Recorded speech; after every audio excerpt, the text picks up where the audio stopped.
Stop that. Stop that. Stop that. Yeah. I hear him chat to the noise. Move too quick, can't stop for the talking. I hear him chat with the walking. Just too sharp with the prize. White girls let it tell me I'm awesome, yeah. Hot like fire on the pan. If you wanna touch my please use caution. Cold like 0 degrees. I'm out the cage, gotta let out the beast. Revolutionary, gotta let out the streets. Locked in a cage, I'ma let out the sheets. We came for one man, forget my peace. You take the west, I'll take on the east. I'ma put him in the cage, never let out the. Yeah, I hear him chat to the noise. Move too quick, can't stop for the talking. I hear him chat with the boys. Man so tough, but mans keep walking. Yeah, just too sharp with the prize. Right guys, let it tell me I'm awesome. Yeah, hot like fire on the pan. If you wanna touch me, please use caution. Stop that. Stop that. Stop that.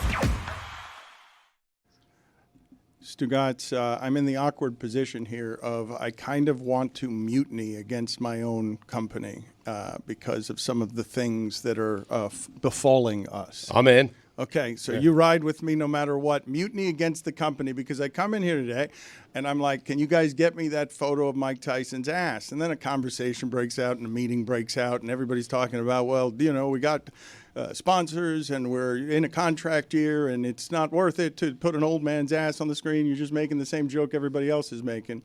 But that's not the reason that I'm mutiny is where I'm headed against the company. Okay. The place that I have to side with Cody is our COO has written me an email in which he says, look at how Cody invoices the company. And Cody invoices the company by just sending an email saying, you owe me this. Works for me. Yes. And so our COO is like, no, we've got a computerized system. We've got a system of expenses. You've got to invoice somebody technologically correctly. It's not just sending someone an email. What they have is a system that prevents employees from entering an invoice. That's what it makes it more difficult. And so I have to side on the laziness and the technological ineptness of my two friends here and be like, you know what? I don't want to live in a time where I can't just fire off an email and that passes for an invoice. That's how America should be. Stop with your crypto coin. Stop with your bookkeeping. Stop with your DocuSigns. Just allow me to send you an email saying this is what you owe me, and then send me my money, because that's written proof that I have in my voice sent you a note that you owe me money, and I'm with Cody on this. I mean, I specifically said on the email, this is an invoice. I typed those words, and then I said... That was nice of you. Yeah, you owe me such and such for this date to this date, the last 3 quarters, blah, blah, blah. This will... I might have even said, this will serve as an official invoice. I might have said that to make it no doubt about it. To make it official. Yeah, and what he can do is he can copy and paste that and put it wherever it needs to be put. Yeah, on a refrigerator. I'm sure that's how we're doing it these days. Copy and paste it and put it wherever it needs to be put. Right. Thank you. I will get to the football of the weekend in a moment. But, Jessica, you invoice the company and it's all computerized, right? You are not hurting the way that Cody is when he's sending an email and not getting his money on time. What do you mean by computerized? Yeah. Clear that one up for me. Yeah. I'm saying that you log on JustWorks, and you send through expenses how it is that you arrive at getting reimbursed for stuff. I think it's Ramp. That one's a Ramp. Yeah, JustWorks is like our HR platform. And I'm a W-2 employee here, so I don't have to invoice Metalark. But Greg is not. I think he's probably 1099. So he would have to send an invoice probably to the accounting email address, which I almost just said out loud, but I decided to censor. 1099 is age. I'm working my way up to 1100. What do I have to do to get a promotion to 1100? The year he was born. He's old. Age, humor. Bad arm week. Well, I mean, that's the truth. You don't want to see these limbs. Can we see it? Can we see it? Do you mind explaining to us? Hold on. Let's go through this. Hold on. So in the Shadow Show, we were talking about Greg Cody looking nicer today, more dressed up because he's going to a Marlins game here. Marlins press conference in a little bit. What's the name of their new manager? Cowboy. You could ask me forever. I would never know that. Damn it. Hang on just a second. I saw Skip went to the Rangers, right? Is that man? I Wait, like that guy. Clayton Really? McCullough. Clayton. Yeah. I haven't been this embarrassed since I missed up Diana Rossini's name. In fairness, he hasn't been introduced yet, so. Thank you. Right. So I haven't been introduced to him. Why would I know his name? Yep. Clayton McCullough. When you It's a good Google baseball Marlins name. manager, it says Skip Schumacher still. Yeah. So that's Well, Well, he also hasn't been confusing. introduced yet. You Yeah. can't trust the internet. Your Right. point. Introduce yourself. I mean, I will. I'm talking about him. I will not do any better on the state of the Marlins than the longtime legendary sports columnist on the way to the press conference for their manager introduction when asked, what's his name, looks through a bunch of papers and finally finds the name. Yeah. And it is correct to say, well, he hasn't been introduced Right. yet. I got a lot on my mind. You have done. This is not about where the manager resides in the culture of baseball, right? This is specifically about the Marlins. It's not just that everyone listening to this now understands that a manager's not going to come in and do much of anything for a team in the state of the Marlins. Right. But this is a reflection not of the industry and of Greg Cody's ignorance. It's that everyone knows, yeah, whatever, get a Rays guy to get a Dodger guy and see if you guys can figure it out while they lose for 10 years and see if they can get all the Astros draft picks. But it's not like that person's not, Billy, you know, you're the only one here who knows that person's name. Greg just said it and I just forgot it. Yeah, well, he hasn't been introduced yet. He'll be introduced to him today. It's true. Time will tell. Yeah. I mean, let's be honest. The Marlins don't matter in their own market. They're the fifth team down here. You know, when Lionel Messi leaves, they might inch up to the fourth if they're lucky. They're a team that can't even guarantee a sellout on opening day. They don't matter right now. And therefore, the new manager, by extension, doesn't matter until he does. So, you know, that's the state of the Marlins. Now, that's on me a little bit. I had forgotten the name. Obviously, I Right. knew his name, but I wanted to give myself a reminder. His name should be Dodgers guy, right? Yeah, that's right. Billy, time will tell as an analysis on this. Undefeated. It works in general as a universal life truth. Not particularly helpful in the sports discussion conversation. Time will tell is not the analysis that anyone gives on any hire. You have to have an opinion of some sort on what that hire is. We all had a lot of Aaron Rodgers opinions. Now he's got a lower winning percentage than Zach Wilson and Sam Darnold had with the Jets. We had a lot of opinions on Aaron Rodgers and cataclysmic, like never mind not meeting expectations. Worse than anyone could have imagined, correct? Yes, I would say so. Based on the expectations and the market. I don't know, Jim. Two of us back here certainly imagined it. Try to warn you. Ooh, victory lap? I think you guys should go do that. Go ahead and do that. Both victory of you, lap? yeah, victory lap It's on early, Aaron man. Rodgers. Yeah. Let's get both of you go to the room and get a victory lap I'm in going. platform shoes. And I'm going to platform you. I'm going to platform you. Well, you're deplatforming her at the moment. No, I'm putting her on a different platform where she can go after Aaron Rodgers, who she wants deplatformed. Cardio's not really part of my routine right now. Understood. I'd like to go to the both of you in the other room taking a victory lap. Asking a lot. Why not outside? Yeah. A lap around the block. As we talk about the Dolphins today, Back in the mix. I tried to tell you all. In fact, I even had the score correct, I think, in my picks. I think I picked 31-17. I was right on the mark. I knew Wow. they would score points against this defense. Tua's been really good. He threw for almost 300 yards and 3 touchdowns. And his performance said to Antonio Pierce, "Hey, Coach Badinsky, this is why I'm still playing." You'll recall in September it was Antonio Pierce who unsolicited broke an unwritten rule by butting into another franchise's business and said, if I were to, I'd tell him to retire. It's not worth it. This is why he's playing to kick your ass, Antonio Pierce. all right, Greg, you got the score wrong. 34-19. That's not close enough for you. It is close enough, but nobody would have known that you picked the score if you hadn't bragged that you got it exactly right. And when we looked it up, you didn't get it exactly right. You were wrong. And so, yes, but you're bringing it up just to point out that you got it exactly right. And, yes, it is close enough, but the idea that you would need to tell us that you got it exactly right as if that's a skill of yours. It is a skill. As if you think you can do that. Yeah, it's a skill. You don't possess it. It's a skill of mine because I pay attention to over-unders, which are usually pretty accurate. Mm-hmm. And the over-under in that one was 43.5. Okay, well, then I was even more right than I thought I was by predicting the over. Bingo. Yeah, double thank you. Yeah. Billy, what is happening here? I don't know. With Greg Cody. Greg, you think you have the skill to pick games correctly? You've picked every game for the last 20 years in the newspaper. Yeah. Every time you pick it correctly, you online. tell me, and it's about 4 times in the last 20 years. You mean the exacto? I mean, the that's Exactos, That's yes. difficult Right. to Yes. get an exacto. That's Different tricky. thing. Yeah, like if a game is 21-17 and I'll Right. pick 21-17, Right. I'm going to brag about it. But if I pick 20-16, I'm going to brag about that too. You're welcome.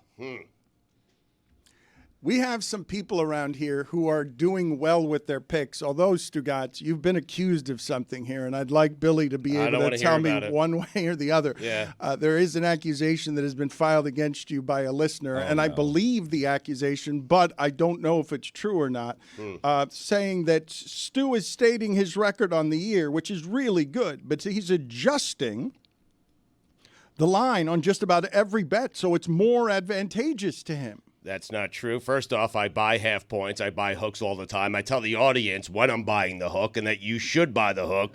Whether you do it or not is up to you. Now, I will say this. I record those picks usually on Thursday, and the games don't, they're not played until Sunday. So if the line changes, but I have to get them done by Thursday. Mm-hmm. Those are the rules. And so right now, I'm just telling you. You guys are all doing very well. Yeah, I think I had another 4-2 week. In the NFL, I have 49, 29, and 2. That is a good year. That's really it is. good. Yeah. And Greg Cody's record is very good, and Billy's record is very good as well. Correct, Billy? Because you care about this. Both of these guys are a little, they're degrees of flippant with these picks. I would say that Stu puts the least into them. I'm saying that Greg puts more into his picks than Stu does into his. No doubt. With Billy's not a massive gambler. I like to gamble on all these games. Billy does not want to lose our audience money. Yeah, period. I do feel a lot of Yes. pressure to get them right, Yes. which I shouldn't. I'm 29-14 on the year. Okay, That's real good. But he takes it very seriously, same way that Juju does, because it hurts him to cost the audience Monday. He doesn't want the responsibility. He didn't ask for this. Any of Correct. this. He didn't want the responsibility. Well, I created it for myself, so I kind of did, but I don't like the pressure that comes with it. Also, I will say this, because this is a thing that I get hit with because people get mad at me because they take my 3 picks and they turn it into a parlay. So I'll do 2 and 1, and they're like, "You idiot, you lost." And I'm like, I didn't. 2 and 1, that's a win. You guys, I didn't tell you to make it a parlay. These are individual bets. Now, if you make it a parlay, obviously it'll increase the odds there. You'll win a lot more money if all 3 hit. But I've been doing a good job of doing 2 and 1 almost every single. I think I have 1 losing week the entire season. So like 600 every single week. But like if you parlay it, you'd lose almost every single week. I am laughing at the visual of Jessica and Mike in the other room getting ready to take a victory lap on Aaron Rodgers. Hey, they're running backwards. Hey, is this Central Park? I know what this place is. It's a place that hasn't seen a 300-yard passer since maybe COVID. It's kind of weird that the only MAGA-adjacent personality to catch an L this month has been Aaron Rodgers routinely. Damn shame he didn't make it to that rally at the UFC card on Saturday, but either way, we told you so! And it's going to be great when Rob Saleh lifts Lombardi. I thought you fixed it. Who would have known? Bringing in Devontae Adams and Rob Saleh didn't work. You mean that didn't fix the entire Jets organization? That's crazy. You mean the quarterback that was already kind of old and falling off a cliff with his production didn't magically get better after tearing his Achilles after 4 plays last year? I'm running out of breath here. What's so weird is this stuff always typically works out for the Jets. Oh, the dog's not even running. That's What is Willow doing? Is Willow on skates? We got a wild dog, Feral. Like Jack Nicholson. It's like Jack Nicholson and Wolf. Remember so how amazing. excited Greeny and Stugotz were after they traded for Devontae Adams? The Bills are good in that division, huh? See you guys. Okay, good seeing you, Mike. Do me the favor, Chris. I meant to tell you guys, but we were too busy farting around on the Shadow Show. Can you just get Stugotz's operatic song about the Jets from our musical? Because the Jets thing that happened yesterday, Stugotz. Yeah. I only do this in the context of what was happening elsewhere in the league, in the place where the best teams are playing, in the game that mattered the most yesterday, where the Bills beat the Chiefs again, and the Chiefs' unbeaten season. But the way they do it, Stugotz, all of these close games, all of these games that Patrick Mahomes has been winning one-score games and at the end has the reputation now that used to be only Brady's, don't leave him any time. He's going to take everything from you. On 4th and 2 with the football, the Bills did the thing nobody does, and your Jets didn't do it yesterday, and it cost them the game. 4th and 2 with the ball. No, our guy has the ball. You should be afraid to stop him. Our guy has the ball. I like our chances of ending your guy's ability to come right back down the field. A lot of coaches kick the field goal there. Sirianni doesn't. And in this case, they ran with Josh Allen. He runs 26 yards. He's going through your secondary like a centaur. Crazy. Like he's making five hugely athletic guys either miss or fall off him. And your Jets lost yesterday because on 4th and 2, they kicked the field goal, and then Anthony Richardson went all the way down the field. Do you realize that 4th and 2 play, if they don't get it, we would have been saying, here comes Mahomes. He's going to win the entire game. If they kick the field goal, we're going to say, here comes Mahomes. He's going to score a touchdown. So Josh Allen is going down the field. You could see them processing the time, the clock, the timeouts. One of two things needs to happen. We need to score a touchdown so Mahomes can't go down the field and beat us because the math doesn't work out that way, or we have to kill the clock. And so that was a gutsy call. Josh Allen made a great play. He won the MVP on that play, and it was a great game. It lived up to the hype. It was a crazy game. Did he win the MVP? Lamar Jackson yesterday lost exactly the way that people are expecting him to lose in the playoffs. I don't know if you saw this. I've got to look up this because Derrick Henry, seeing him fumble was confusing to me yesterday because I'm so used to not only is that guy never hit hard by anybody, he does all the hitting. I think it was like a 538 touches. It might have been 580-something touches since he had a fumble. And at the end of that game, they just come out and take the football from him. So maybe Lamar Jackson lost the MVP yesterday. But I want to talk about how many coaches in that sport do what the Bills did with Josh Allen.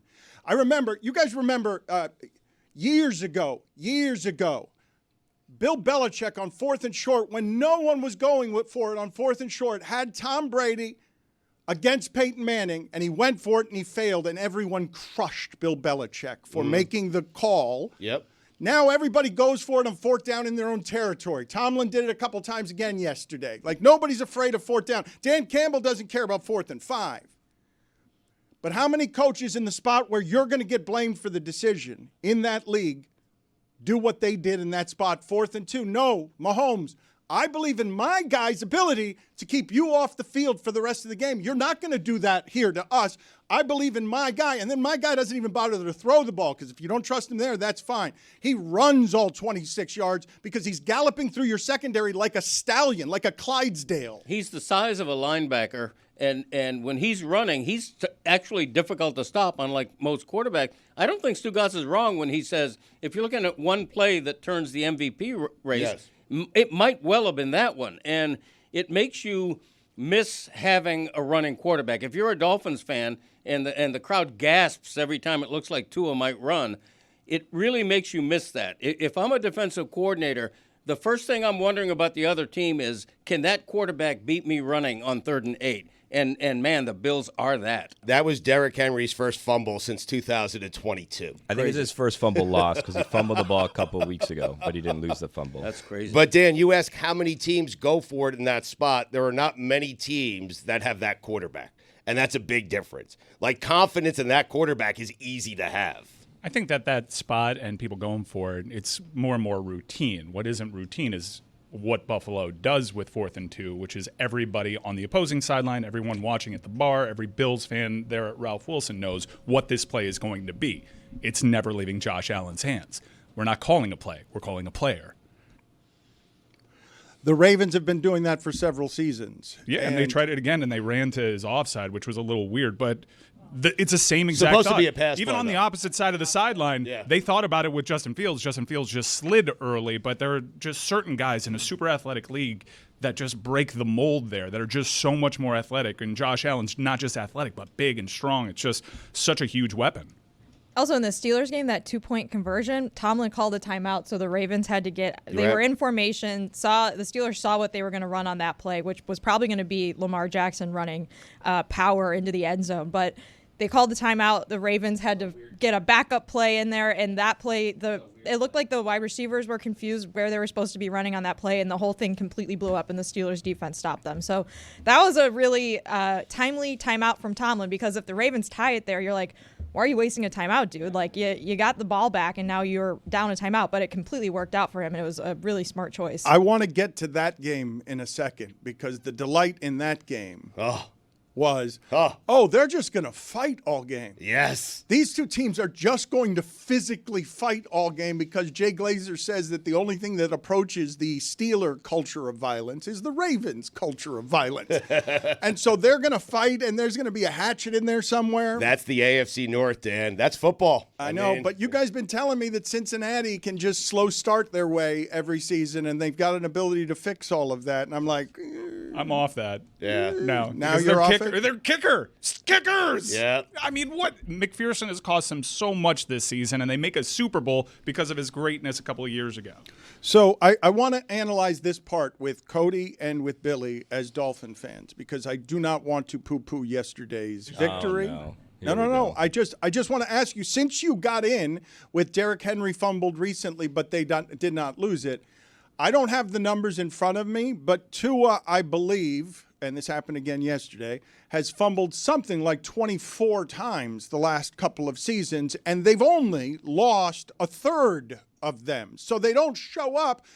Josh Allen was reckless. When we were doing quarterback analysis at the top of this division, the thing that made Tua somebody who can knock off Josh Allen wasn't that he's better than Josh Allen. It's Josh Allen's a turnover machine. He's reckless with the football. He's going to have 5 turnover games that get Flacco benched all of a sudden. To lend to Dan's point, Tua has fumbled the ball 11 times this year. No, but I want the last 2 years, because what 17. I want to. I think it's more than. I think it's a lot of fumbles, and he's only lost a third of them. And the reason that I bring it up is I ask you this: if it's lucky that he's only lost a third of them, if he'd lost 22 of 23, would the evaluation of Tua be totally different than it actually is, because fumbles count as much as interceptions, and there's a certain randomness to the fact that fumbles get recovered by your own team? He's got an alarming fumble problem. He does. He has 8 lost fumbles for his career. But It's an interesting question you're asking here. Would we view Tua differently if more of those were recovered by the other team? Of course we would. And we probably would. It's yes. also a question of like snaps. Like if they snap the ball over his head, is that a fumble on Tua? Like if they're bad snaps, are they fumbles that they're holding against him? Because we also are we're 5 minutes away from celebrating Derrick Henry never technically fumbling the ball, even though he's fumbled it 3 times. He's only lost 1. This is one of those things that I deeply want Pro Football Focus to make easy to digest for the audience, because all those fumbles, especially at the quarterback position, need to be contextualized. I literally, because in college, this was the book on Cam Ward, that he averages like a fumble a game at Washington State. He does have smaller hands, and then you literally watch every single one of those fumbles, and you realize he has such bad pass protection. It's often a snap issue because he's trying to get a read and cheat on the defense to the very last second to get a read. So there's a lot of that, and I just wish it was all contextualized for the audience, because there's no way you can take inventory of this yourself. I think yesterday's Dolphin game was a weird one, and we talked about it a little bit on God Bless Football, in that like the Dolphins' offense that you're used to is like quick strikes and attacks and scoring. And yesterday they were really eating up a lot of clock. They had like 8-9-minute drives. They didn't punt the ball once yesterday. They scored every single time they had the ball, with the exception, I think, of the end of the first half and the end of the second half. So, like, they scored every single time they had the ball. It was just a different way of doing it. They were doing small passes here. Jonnu had a career day with 2 touchdowns, over 100 yards. Tyreek is finding, like, a new... It's not what you're used to Tyreek doing, where he goes and he hits, like, an 80-yard touchdown. He's running around in the middle, and they're using him a lot. On third down, you know it's either going to go to Jonnu or it's going to go to Tyreek. Like, 3rd and 3, it's going to go to Tyreek. He's going to get you 7 yards, and he's just going to keep the thing moving. So, like, yeah, I don't know... I guess why the takeaway that you have from yesterday is that Tua fumbles the ball a lot, because yesterday was a good Dolphin game, I think. It was. One of the great moments from yesterday was during that defensive breakdown of the Raiders, where Jonnu Smith is wide open. Tyreek Hill is on the opposing sideline, and he's just, as the play is going on, just got his arms crossed at Antonio Pierce, asking, how does that happen? Just a 6-second long troll job as this play is unfolding. I talked about this on my own podcast that dropped this morning, and Billy's 100% right in terms of... The Greg Cody Show, featuring Greg Cody. Yeah, thank Fine. you. Yeah. It was entirely the antithesis of the way they won last year, which was the quick strike, the big play. All last season, the entire year, they had 3 series of at least 14 plays. Yesterday, they had 3 series of 14 plays in the first 3 possessions. Raiders. It was just, well, not just Raiders. It was an entirely different mindset for them. Tyreek Hill had 7 catches for 61 yards. That's the new pretty good game for Tyreek Hill. All right, so you guys have seen what's happened. We've all been watching the same sport. The Kansas City Chiefs, when they had Kelsey and Tyreek Hill and had a cheap quarterback with value at quarterback, they'll get you deep. They'll get you short. We'll watch a couple of seasons of Mahomes. Oh, Mahomes, they're not going to keep letting you do it 80 yards one play. You're going to have to move it in until it's what it is now, which is totally constipated. Like Chiefs on 3rd and 5, maybe he'll run for 6 yards. Or he's going to throw it at Kelsey's knee. And it's all move it in because we can't get behind you. Of course that's going to happen to everybody. It'll happen to the Dolphins too. You're using up the Hill years. You've got an athlete who's more of an athlete in an athletic time in the sport than all of them, and on 3rd and 3, you can't cover him. So you're going to make him get 5-yard catches? Yeah, that's the way that it's going to happen on this time, and they're not going to punt. But the reason I brought up the fumble thing, though, is because we're talking about Justin Tucker and the margins for victory in that sport, where we all know the Ravens are good. They've been one of the best for the last 5 years. We all know that quarterback's good. We question whether that game's going to happen to him in the playoffs. It doesn't even matter what happens the rest of their season. We're just waiting around for, is that game going to happen to him in the playoffs? It will. But always does. But now Justin Tucker, and it may, but now it might be because Justin Tucker screwed it up because they wasted the Justin Tucker years. They didn't win anything in the Justin Tucker years. The rare wasting of a kicker's best years. When it comes to Lamar Jackson, unbelievable talent, multiple-time MVP winner, but people have those questions, and they're fair. He needs to do it in the playoffs, but it's not just the playoffs. Nick Wright points out, as long as he's not playing the Chiefs, the dynasty of his era, the Steelers, his team's hated rival, or in the playoffs, Lamar is as good as any quarterback ever. Unfortunately, in those spots, he's got a 4-12 record, a 75 quarterback rating, more turnovers than touchdowns. He's simply bad against those teams. And the Steelers have won 8 of 9 against the MVP of the league. So I want to talk about that game in a second. But when I'm mentioning the Tua thing, the only reason I'm bringing it up, Billy, is because I'm wondering if we're doing some randomness. The rest of this season with the Dolphins is going to have very little margin for error. They kind of got to win all the games or lose 1 or 2 here. Yes. And if 1 or 2 of those gets lost, like yesterday when it's still close because of a fumble that gets lost, what I'm asking you, if the margins are so small in that sport, because you just handed me a piece of paper that says that Tua has 33 fumbles in his career, 8 have been lost. I don't know if this is accurate. He's got 24 fumbles in the last 36 games.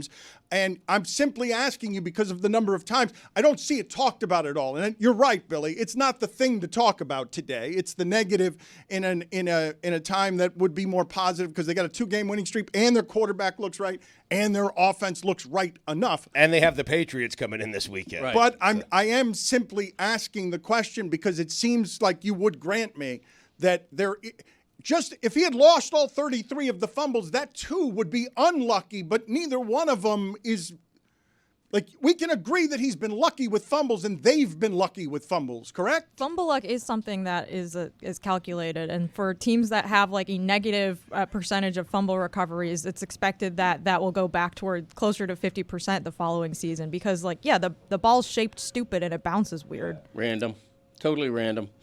The fumble discussion is different with quarterbacks, and it's especially different with Tua.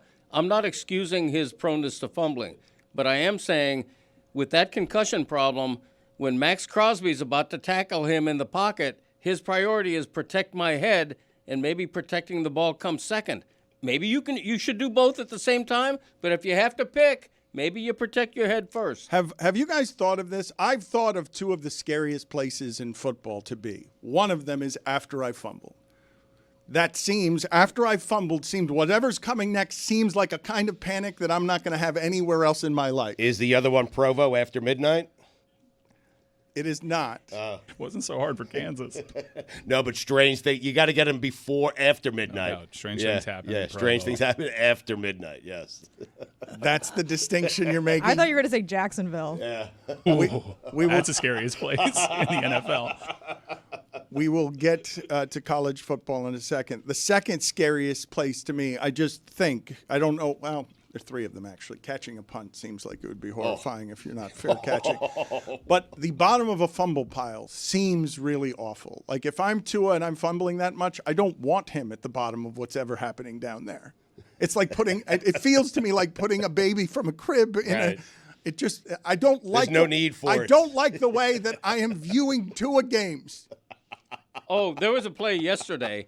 The play where he threw the 8-yard TD pass to Tyreek Hill, where he rolls out to his left. I was terrified. There was a split second when the crowd thought he might run. Yes. There was a gasp from Yes. the crowd. He A thought he gasp. might run. Yeah. Yes. And it's just amazing how there's an exhale of relief when the ball leaves his hands. What was the baby in the crib? Yeah, thing where's the again? baby We're going? trying to follow. Into the fumble pile? I view in the middle of a fumble pile, I've got a baby. Right.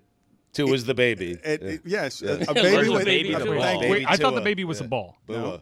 Okay. Dan's baby. Walk me through this. Okay, in the middle of the fumble pile. If you guys are in agreement with me that these are the three worst feelings to feel in football, For a baby? We or- haven't heard them yet. For the baby especially. Yes. Babies don't understand. Babies are actually surprisingly not scared of a lot of things, Yeah. but then scared of the dumbest things. Yeah, well, babies are dumb. Let's be honest. Yeah. They don't know. Yeah, they're Right. stupid.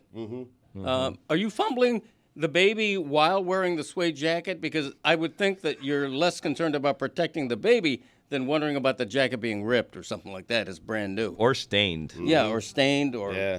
grass stains. Grass stains are hard to get out. Did they come right. out of suede? Where is the jacket from? I'd like to Google its approximate value. Does turf stain like grass? It's Tua the baby. at Le Batard Show, put it on the poll, please. I've lost my train of thought because I'm being attacked. For You're holding a That baby. was You were my taking a intention. baby, Fumble putting a piles. baby into a compromising position. The reason why I'm asking For no is reason. it made I it seem know that what you're I- just throwing babies in cribs, and that's historically not how you do it. Cruelty to babies. Put it on the poll Lock at Le 'em in. Batard Show. And cribs. Are It's a big baby. babies stupid at Le Batard Show? They are. I mean, no fault of their own. Right. Yeah. What I was saying, it's always great when all of you rise up on attack. That's always a lot of fun. Right. The baby, though. Yeah, I'm getting there, Stugotz. I know. I'm getting there. You've already pushed me into this Sorry. corner. I'm I already did it. here. I'm I'm trying to here help with you. you guys. No, Don't put baby in a corner. Does the baby wear a helmet at least? the fumble pile is a terrible place to be. Returning a punt is a terrible place to be. The moment of panic after you fumbled, especially on a punt return, when all of those torpedoes are coming down the field to spike you. Horrifying. Yes, because your reaction is to get what it is you dropped. That's correct. Of but course. everyone else's reaction, too, is the problem. And dropped it. You don't know where they're coming from. It seems like a place where limbs and things can be fractured. It seems. Because that you realize the football is at the middle of what feels like a piranha pit, right? Like everyone is coming at 100 miles an hour, all of them strong and heavy, and you're panicked because everyone in the stadium in America and internationally knows this is your fault. So that moment seems like it's truly horrifying. Tua, in the middle of it, if he's got to recover 33 fumbles in his career, would feel to me like a baby in a crib in the middle of the fumble pile. Something bad is going to happen to the baby. The baby cannot defend itself. So the baby's in the crib in the middle of all this surrounding mayhem? In the crib. Yeah. As he would look in the crib. Ah, okay. Weird analogy, Dick Tracy. Took a long time to get there. Well, you guys got stuck on the baby portion. Well, of we it. actually got stuck We didn't Googling your understand it. jacket. Yeah, we found it. I got stuck on people are coming at 1,000 miles an hour. pricey. Torpedoes. What's the third thing? It's the fumble pile, it's the fair catch, and it's the what? It's just the Jacksonville. moment that you have fumbled. Provo? The very moment that you have fumbled. It seems like a terrifying place to live. Does it not? Yes, it does. I believe we underestimate this stuff because of the comfort of our living rooms. I believe that you guys don't spend a lot of time thinking about these horrors. Well, you're saying living as a person who drops things on the regular that are valuable. Yes, that is an awful place to live. I am totally with you. I never thought about it that way. But it's not just that. It's not that you're dropping something that's valuable. It's in that moment as you've dropped it, everyone who's watching, and there are many millions of people watching, no, you suck at your job. This is your fault. Everything that's happening on the field is like, it's rarely that obvious. It's one person and it's their fault. Somebody gets blindsided, hit from the side. You've just dropped the football. You've dropped the punt. And now what's coming at you is 9 people, 10 people. The long snapper's in there too. The only one who's not coming is the punter. It seems awful. Does it not? Yeah. Yeah, Who's going to argue that it's not awful to fumble? right. Is there a promo code on this jacket? Get it on sale or something? Good God, man. Woo! I don't know how you guys know where this is from. The internet. The internet knows everything. I do that with bottles of wine. Yeah. If somebody Really? gives me a bottle of wine, the first Yeah. thing I do is look up the Really? price. Yeah. Really? Yeah, and then judge the giver. Yeah, What do have you to. what do you judge as like this was a nice bottle, like $40 plus, or are you more expensive than It that? depends on the occasion. Or who's giving, right? If it's a special occasion, that wants to be a 3-figure wine. What? Yes, That wants to yes. be a Camus or something. Yeah. Yeah. Special but occasion. If Like it's not, $60 is fine. if it's not a special occasion, it can be 40 or 60. It depends who the gift giver is, too. Like, what if someone who True. doesn't, Yeah. No, you're right. Well, it's not someone that spends this much money on a jacket. Like, if Dan's spending this on a jacket, then the bottle of wine must resemble that. Well, that's what I'm thinking. But he's not buying the jacket either. He married well, that guy. It's a 5th anniversary gift. Yeah. It's a gift for a 5th anniversary. What are you supposed to buy someone like me on a gift for a 5th anniversary? Gift certificate to Home Depot. Yeah. Oh, I love a Would. gift certificate to Home dude. Yeah, I do Depot. too. I miss certificates. I do too. let you choose. Oh, I love the them. paper. The paper Not the certificate. plastic. Oh, Yes. my thank God. you. Buy what you want. That's really when things took a downturn. They Put did. it on the poll, please, Juju, at Le Batard Show. Do you miss certificates? I don't know how many people like this you guys have met in your life in this business. A personality type that is particular, that no matter where it is that they are, on the text string, on the phone, on their show, they're doing show. They're always on, and they want their opinions heard everywhere. Nick Wright has texted me because he wants everyone to hear this opinion of his. How many people like this have you met in this industry? Sid Rosenberg was somebody like that, may still be someone like that. Just need their opinions heard everywhere. Nick Wright says, enjoy the semi-annual, actually this quarterback is better than Patrick Mahomes media day. Typically, Lamar's is in November and Josh's is in October, but it flipped this year. Adds exciting intrigue before he beats them both in January. What's it up to? No idea. Do you know many media types like this? Too many. Most. Yeah, I mean, I think the exception is what's enjoyable, and I try to be the exception. I'm not giving sports opinions. I'm not texting people in the middle of a Monday Night Football game. I'm just not. Good for me. Well, you showed everybody. I did. Yes, I don't know what. Okay, so you're not texting during games. You're busy writing emails and saying their invoices. Right. Yeah. That's business. He's just like awkwardly pacing the house. That's what he does when he watches football games. Taking care of business. I came Yep. in today, and TCB. this is what it is that Solomon Wilcox had to say. That's COTS. He's still at it, huh? He's still at it. Solly? I told you, it's coffee with a side of football in the morning. He said yesterday, listen to me, this is important because Okay. I don't think you guys know it. You knew it when you were watching, possibly. It came off of the screen on you.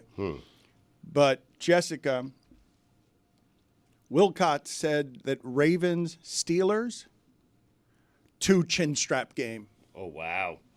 Not one, but two.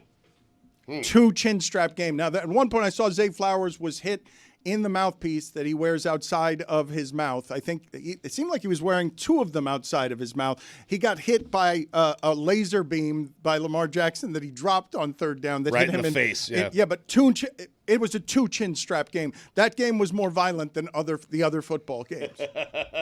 Did you see the interception that Peyton Wilson had, the linebacker? Wow. That play was insane. Not really sure it was an interception, It was just but still it was impressive. like a pure Right. takeaway. Yeah. How bad was that throw by Russell Wilson, by the way? The interception. The interception in the end zone. Unlimited. Darnell Washington needs to jump or stick an arm up there because he was like sort of in the area and then was like, it's over my head. Well, but this happens It was in that bad. this happens in that sport so often, where the job is just throw it over there and AJ Brown will out AJ Brown whoever's over there. Like they're not actually open; they're just in front of somebody. And when Russell Wilson threw that ball, his receiver was in front of him, and then he wasn't anymore. Like, but one of the things that's happening in that sport more and more is everyone's open.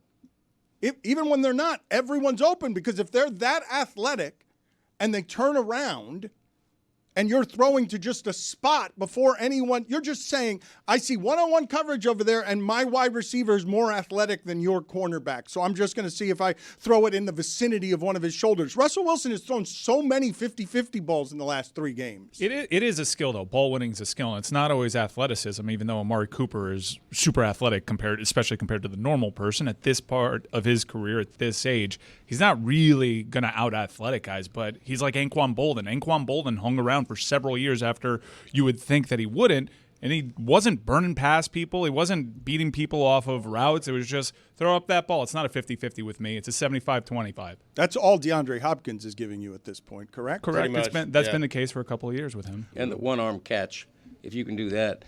I'd be curious what the analytics are on the fade pass to the corner of the end zone.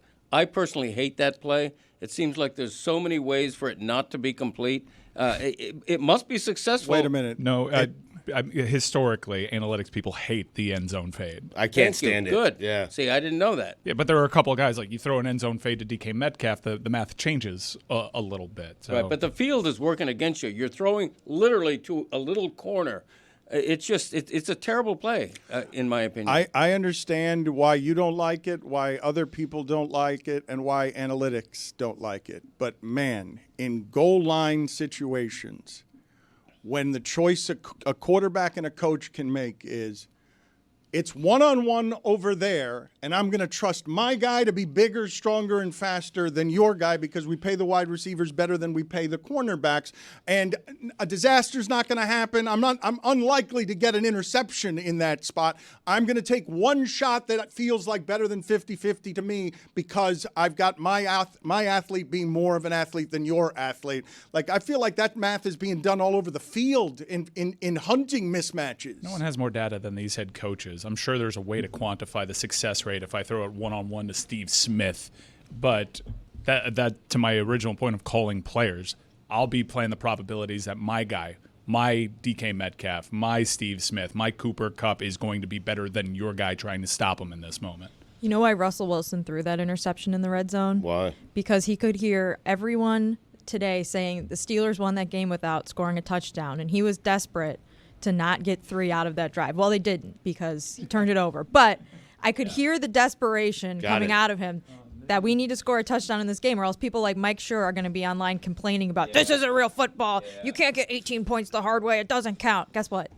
It counts. Tomlin is 2-0 in games in which his team hasn't scored a touchdown this year. Yeah, he's got 6 field goals in that game. There are a couple He things loves that. We've talked a lot. What we haven't talked about is like, so nobody gets to score 52 in a game. But Detroit has done it twice now this season. Yeah.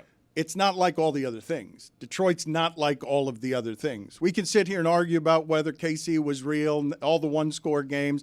You can believe what you want about the Steelers and the Vikings. You're welcome to believe whatever you want about the Ravens as well. But that team doesn't look like all the rest of the teams. They look better. Yes. Yeah. Yes. They look overwhelming. I mean, and you can look that way against Mac Jones and against Jacksonville. That team is fundamentally broken. their coach, I'm assuming. But that's the way you beat that team. If you're a great team, Dan, a team that's trying to win a Super Bowl, that's the way you beat Jacksonville. I don't think I'd seen a 14-point spread this season. Jacksonville is terrible with Mac Jones. They've gone under. They're terrible with Trevor Lawrence. Yeah, but they're not.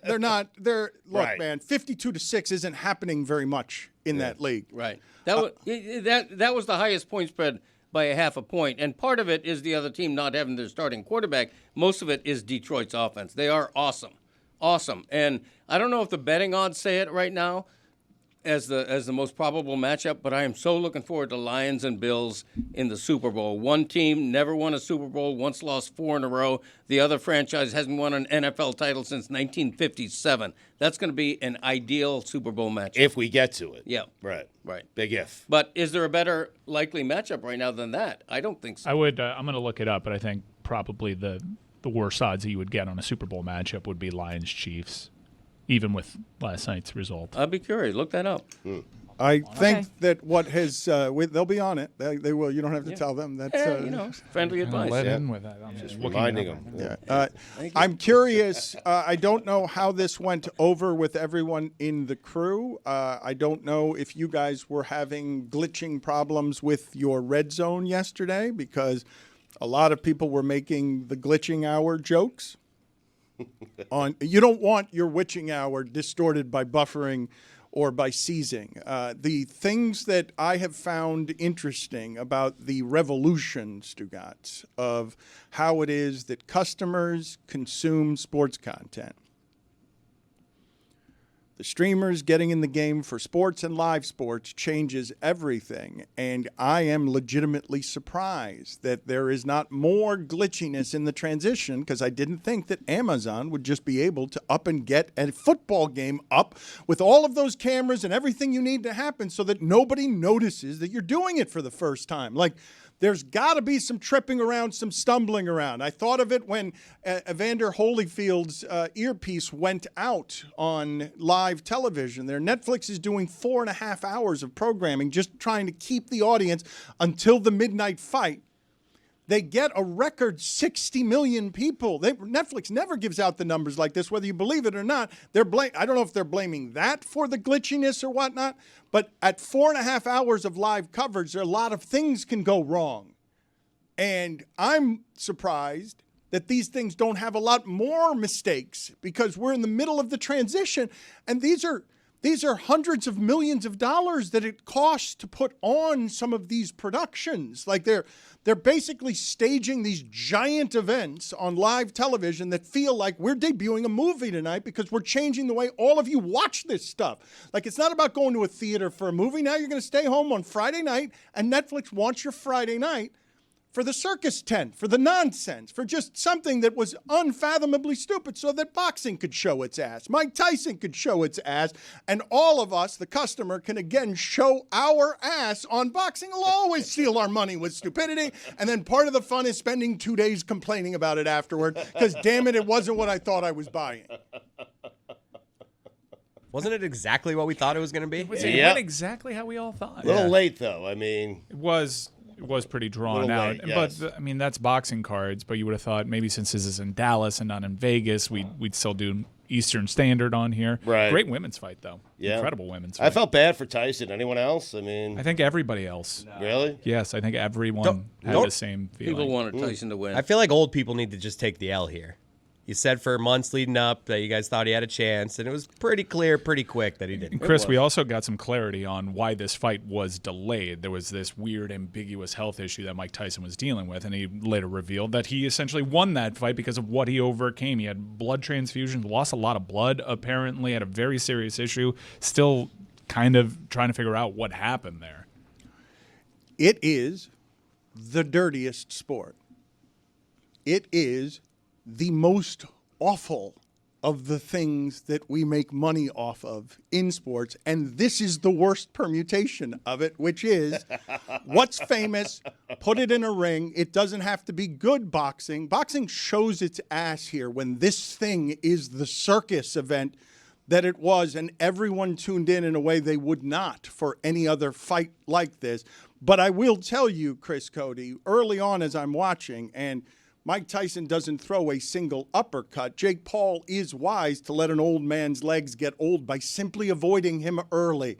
And there he just gets tired because it is an impossible emotional fatigue and drain to go up into that fight to fight again over your fears and everything.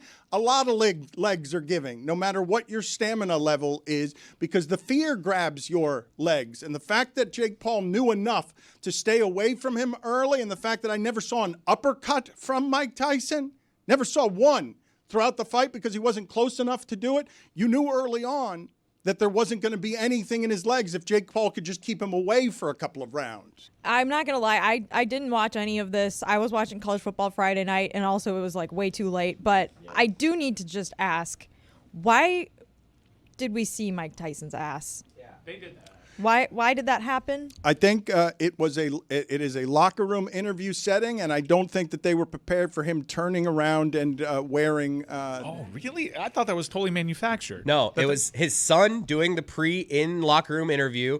They have a nice moment. They exchange a kiss on the cheek, and Mike just walks away from the interview, and we just see his ass. Yeah, but the camera lingered, and I think even the camera kind of focused on it a little bit. The camera goes down. From my record, I watched it. I'm like, this is purely manufactured to get people talking about it on the internet. Look, you see the camera direction. The camera was anticipating that. But then it happening. zoomed in to get the ass out of the shot. If you're a cameraman, you just got to do your job there. If he's going to turn around and show you that, you got to pan out a little. I thought it was what you do. 100% manufactured. They were trying to make a moment and do exactly what it did. For those people that weren't watching, have something on the internet that reminds you this event's happening. I have a feeling if Christopher, under any circumstance, is interviewing me, and I'm, bottomless, he's going to say, Dad, put on some pants. Right. Is it that inconvenient to put on some pants? You're going to ask Mike Tyson in that spot to put on some pants? The son, hey, Dad, please, just, a pair of pants. But I didn't feel cheated. Look, it was a totally lopsided fight. They had to have a split decision to create any impetus for a rematch, and it was not even close to a split decision. It's not going to be a rematch. Like I just said, if you were listening. A split decision, and there would have been impetus for a rematch. When you have a unanimous decision, there's nothing. It just dies. But the reason I didn't feel cheated is that anybody who had Netflix was watching it for free. It's not like I paid $70 for pay-per-view. Okay, you might not have felt cheated. I'm thinking that most people felt cheated by that. I don't think the event ends up meeting the expectations of whatever it is people thought they were going to get for 4.5 hours of live programming. It's very difficult, but the test, what they pulled off successfully is, because this part's just crazy to me. It really is. We're headed toward a duopoly in Hollywood. Like, it just sort of seems like you've got Amazon and Netflix fighting to become whatever the future of television is, with all of the money in the world to throw at the investment. How do I get 60 million people around their television the way that it only happened when we had 3 networks and it was like the season finale of MASH or Cheers or Friends or whatever it is that... or Dallas. Well, it wouldn't be Friends because that was after 3 networks. But there used to be a time... Look up for me, please. What gets a number of 60 million? You may not believe the number from Netflix. You're welcome to question all of the ratings in the modern age. I don't know what's accurate anymore either. But... Netflix is saying that this is an unprecedented, record-breaking success. They're just now getting into live sports. They're just now beginning to change what this entire model is. And if they can throw up some freak fest that is just internet popular, that cuts across 40 years of... But my wife asked me, she wanted to watch this. She never does this with anything in sports. Nothing at all. She just wanted to see what the hell was going on, what the spectacle, why everybody was talking about this, and if the old man could do anything in this circumstance. Could he...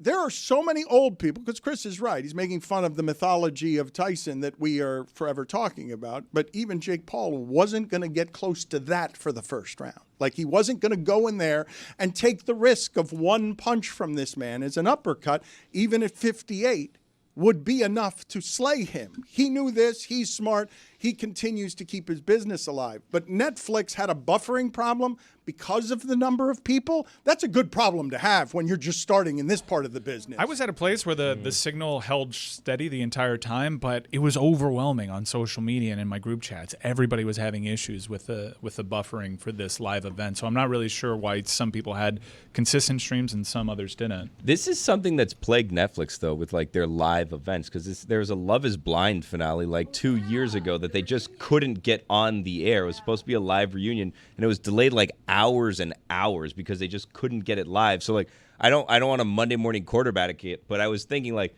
it's probably going to be an issue here if there's going to be this many people watching and they couldn't get Love is Blind on live. And Billy, you know what's happening on Christmas? What?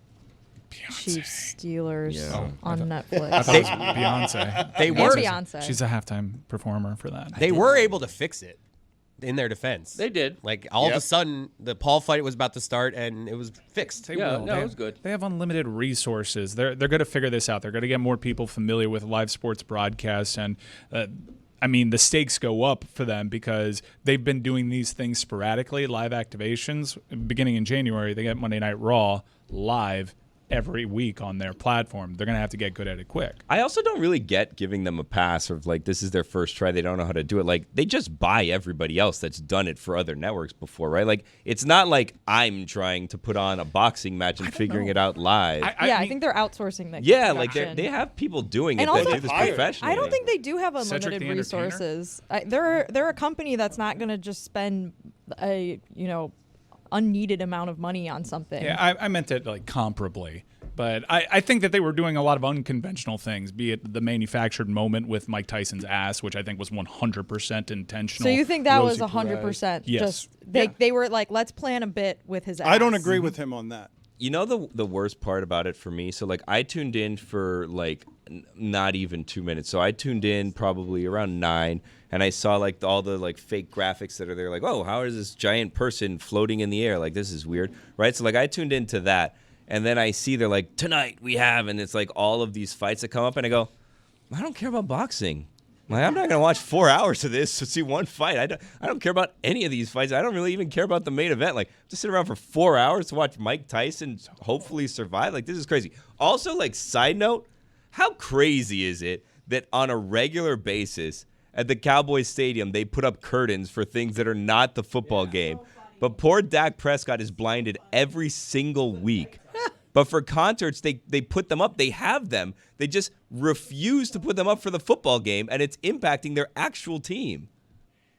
The last Super Bowl drew 123 million viewers. For a cartoon freak show boxing match to draw half of that total was astounding.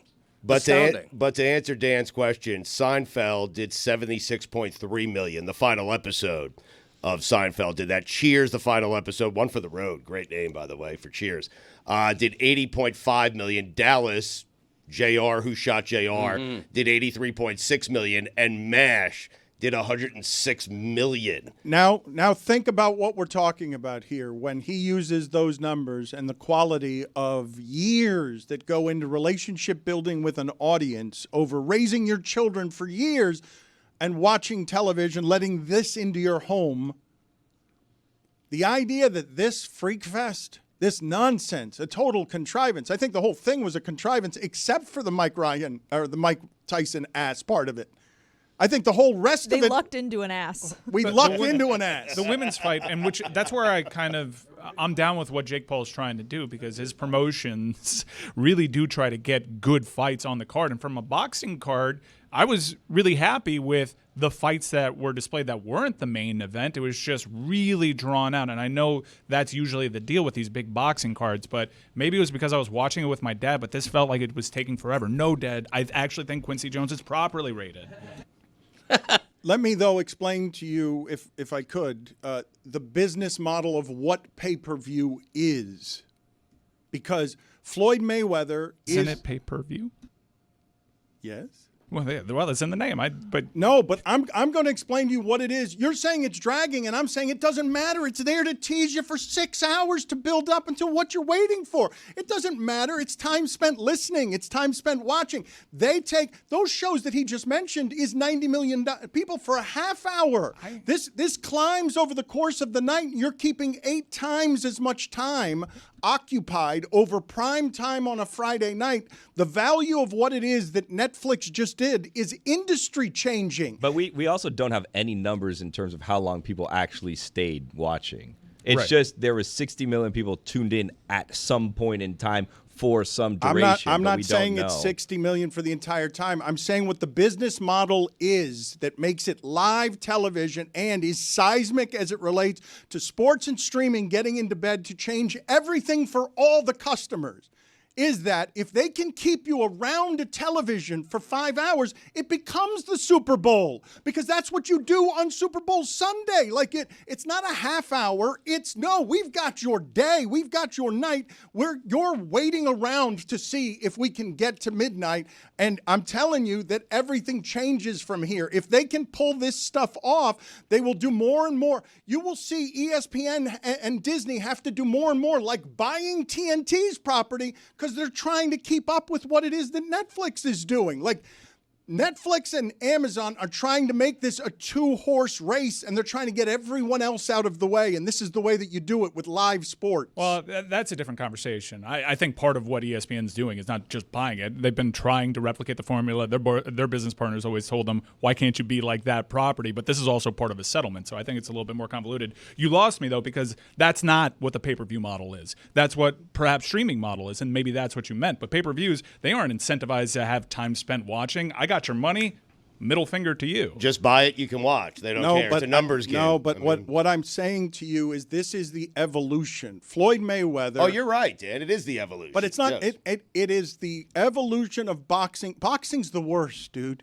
It's the worst. The business, by any standard. MMA now approaches it with the way that Dana White has figured out how to make sure that his labor can't make any of all of this money that they're making with this model. But Floyd Mayweather, 50 Cent was always making fun of him because he couldn't read, but he is the best businessman among athletes that there's ever been because he had all of his intellectual property. What Netflix is doing is being like, no, Floyd, no more for you don't get it all anymore. We will stand above you and we will buy the Jake Pauls and and Bezos and Netflix will then compete to see who gets to be television.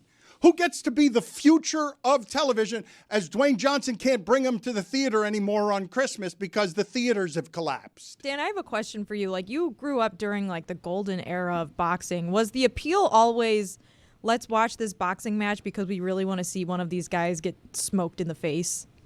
The heavyweight division was the only one that drew, and the heavyweight division drew because there might be a knockout. Like, that's because there was always And Mike Tyson. Because you didn't like the person, or because No. that's what I noticed. Like, a lot of people were just hate watching this thing. That's a lot of boxing traffics and a lot of race stuff. Boxing traffics and a lot of Mexicans versus black people. And let's see if we can get both of those cultures to just gather around with like identity pride around a television. And yes, Floyd Mayweather made all of that money in his career because half of the people were watching to see if he'd get hit. It was actually something that was funny because he's the rare non-heavyweight who got people to watch his fights even though he was playing defense all the time. And it's because so many people just wanted to see him knocked out. I didn't think Netflix was the big winner of this. I thought that Jake Paul was the big winner of this. Like, Jake Paul, yes, for whatever your feelings are about him, is like incredible at business. That he's able to just generate $20 million to give Mike Tyson so he can make $40 million because he decided he wanted to cosplay a boxer. Like, he's there, and no one knows if he's actually good at boxing, right? Because we'll never know. He wins his fights, but he's not actually really fighting talented boxers, right? And he started late in his life for boxing. You'd be starting boxing at in your teens if you were going to be a serious boxer. But I heard this driving in this morning, and it was Spanish language radio, but like they were talking, and it sounded ridiculous, but it's not.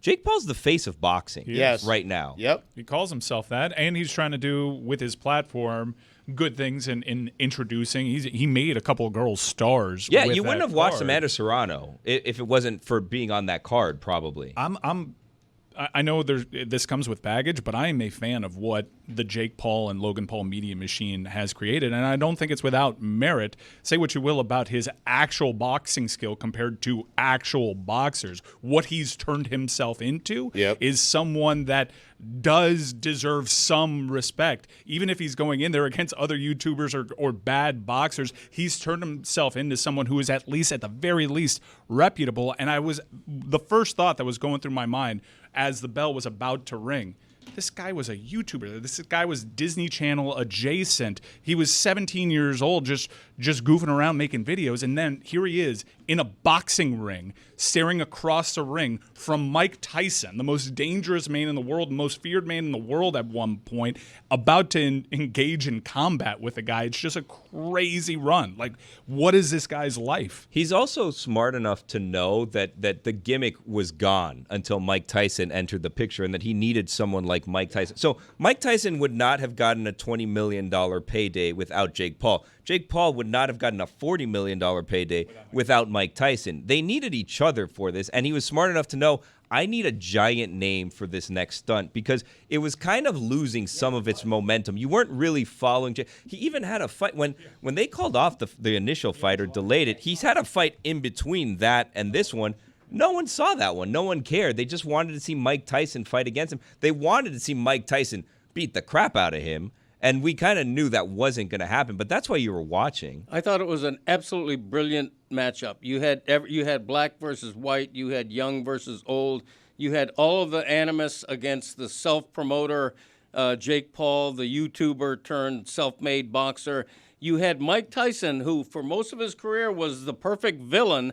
All of a sudden, he's the lovable grandpa that everybody's rooting for. I thought the dynamic and convicted rapist. Okay, we can say that, but I think we should probably say that. Well, you said it. To have him be the likable, lovable one in this one is doing some climbing. It's doing some work. I think for a lot of people, we're rooting for Mike Tyson.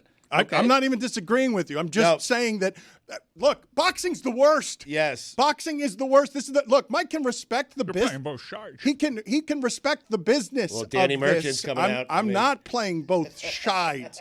I'm telling you, you're out here because Jake Paul won that fiasco at business, getting respect when what's that on that guy's resume? Boxing's the worst. He deserves to be the face of boxing, and another element in boxing that's in play. I saw this on an episode of Rich and Shameless. The promoter, Richie Parker, realized so instantaneously that what boxing needs is a big white dude, that he got Mark Gastineau. Oh, man. And it was all a crock, an enormous crock. And at one point, allegedly, he tried to poison an opposing boxer because Gastineau was so terrible at actually boxing. Do not sell me on the merits of Jake Paul as a boxer. It's the desperation of an America that wants a white guy who's violent, who can beat people up, and this guy will do as he beats up a 58-year-old. First of all, I do have respect for what Jake Paul has created. I was telling Greg this last week. We were rooting for Tyson to knock him out. Right. But my daughter was rooting, didn't know who Mike Tyson was rooting for Jake Paul to knock out Mike Tyson. Wanted Jake Paul to win, wants to see more Jake Paul. So the younger demographic really likes this guy, or at least is entertained by what it is that Jake Paul is doing. This has to break Dan's soul, because Dan truly cares about the sport of boxing, the art of boxing, the history of boxing. He loves this sport, and this sport has turned into a gimmick. A gimmick is its greatest card, its greatest strength, and that has to drive purists crazy. Well, yes and no, right? Because where does the spectacle go from here? Because, like, when he started this whole thing, it was basically like, I can get all of the streamers to tune in, and it will be like a streaming all-star game, right? Like, I'll have everybody come in, I'll have all of the, influencers or whatever at this, and then he realized I can make this mainstream by getting someone like a Mike Tyson. But what's the next name? Like, who does he fight that can outdo Tyson? Because he wants Canelo. Okay. He's calling out Canelo. He also Just called saying, out. that's who he's calling out. He also called out Conor McGregor in an MMA fight. In an MMA where he is like 2.5 times bigger than But Conor I don't McGregor. I don't think that will necessarily outdo Tyson. Might have been it. Like, this was a great spectacle, Dude, but Canelo, I feel like because he would actually get beaten that one. Yeah. People, I'm not Dan. Canelo I know would it's a crush sham. him. Canelo and But Conor people would would be watch better. that. But People would watch but that. Canelo doesn't have the same cultural relevance in this country as Mike Tyson does. Conor McGregor. Internationally, it might be. There is no bigger fight that he can make than Jake Paul, Conor McGregor. I can't MMA. believe. Okay.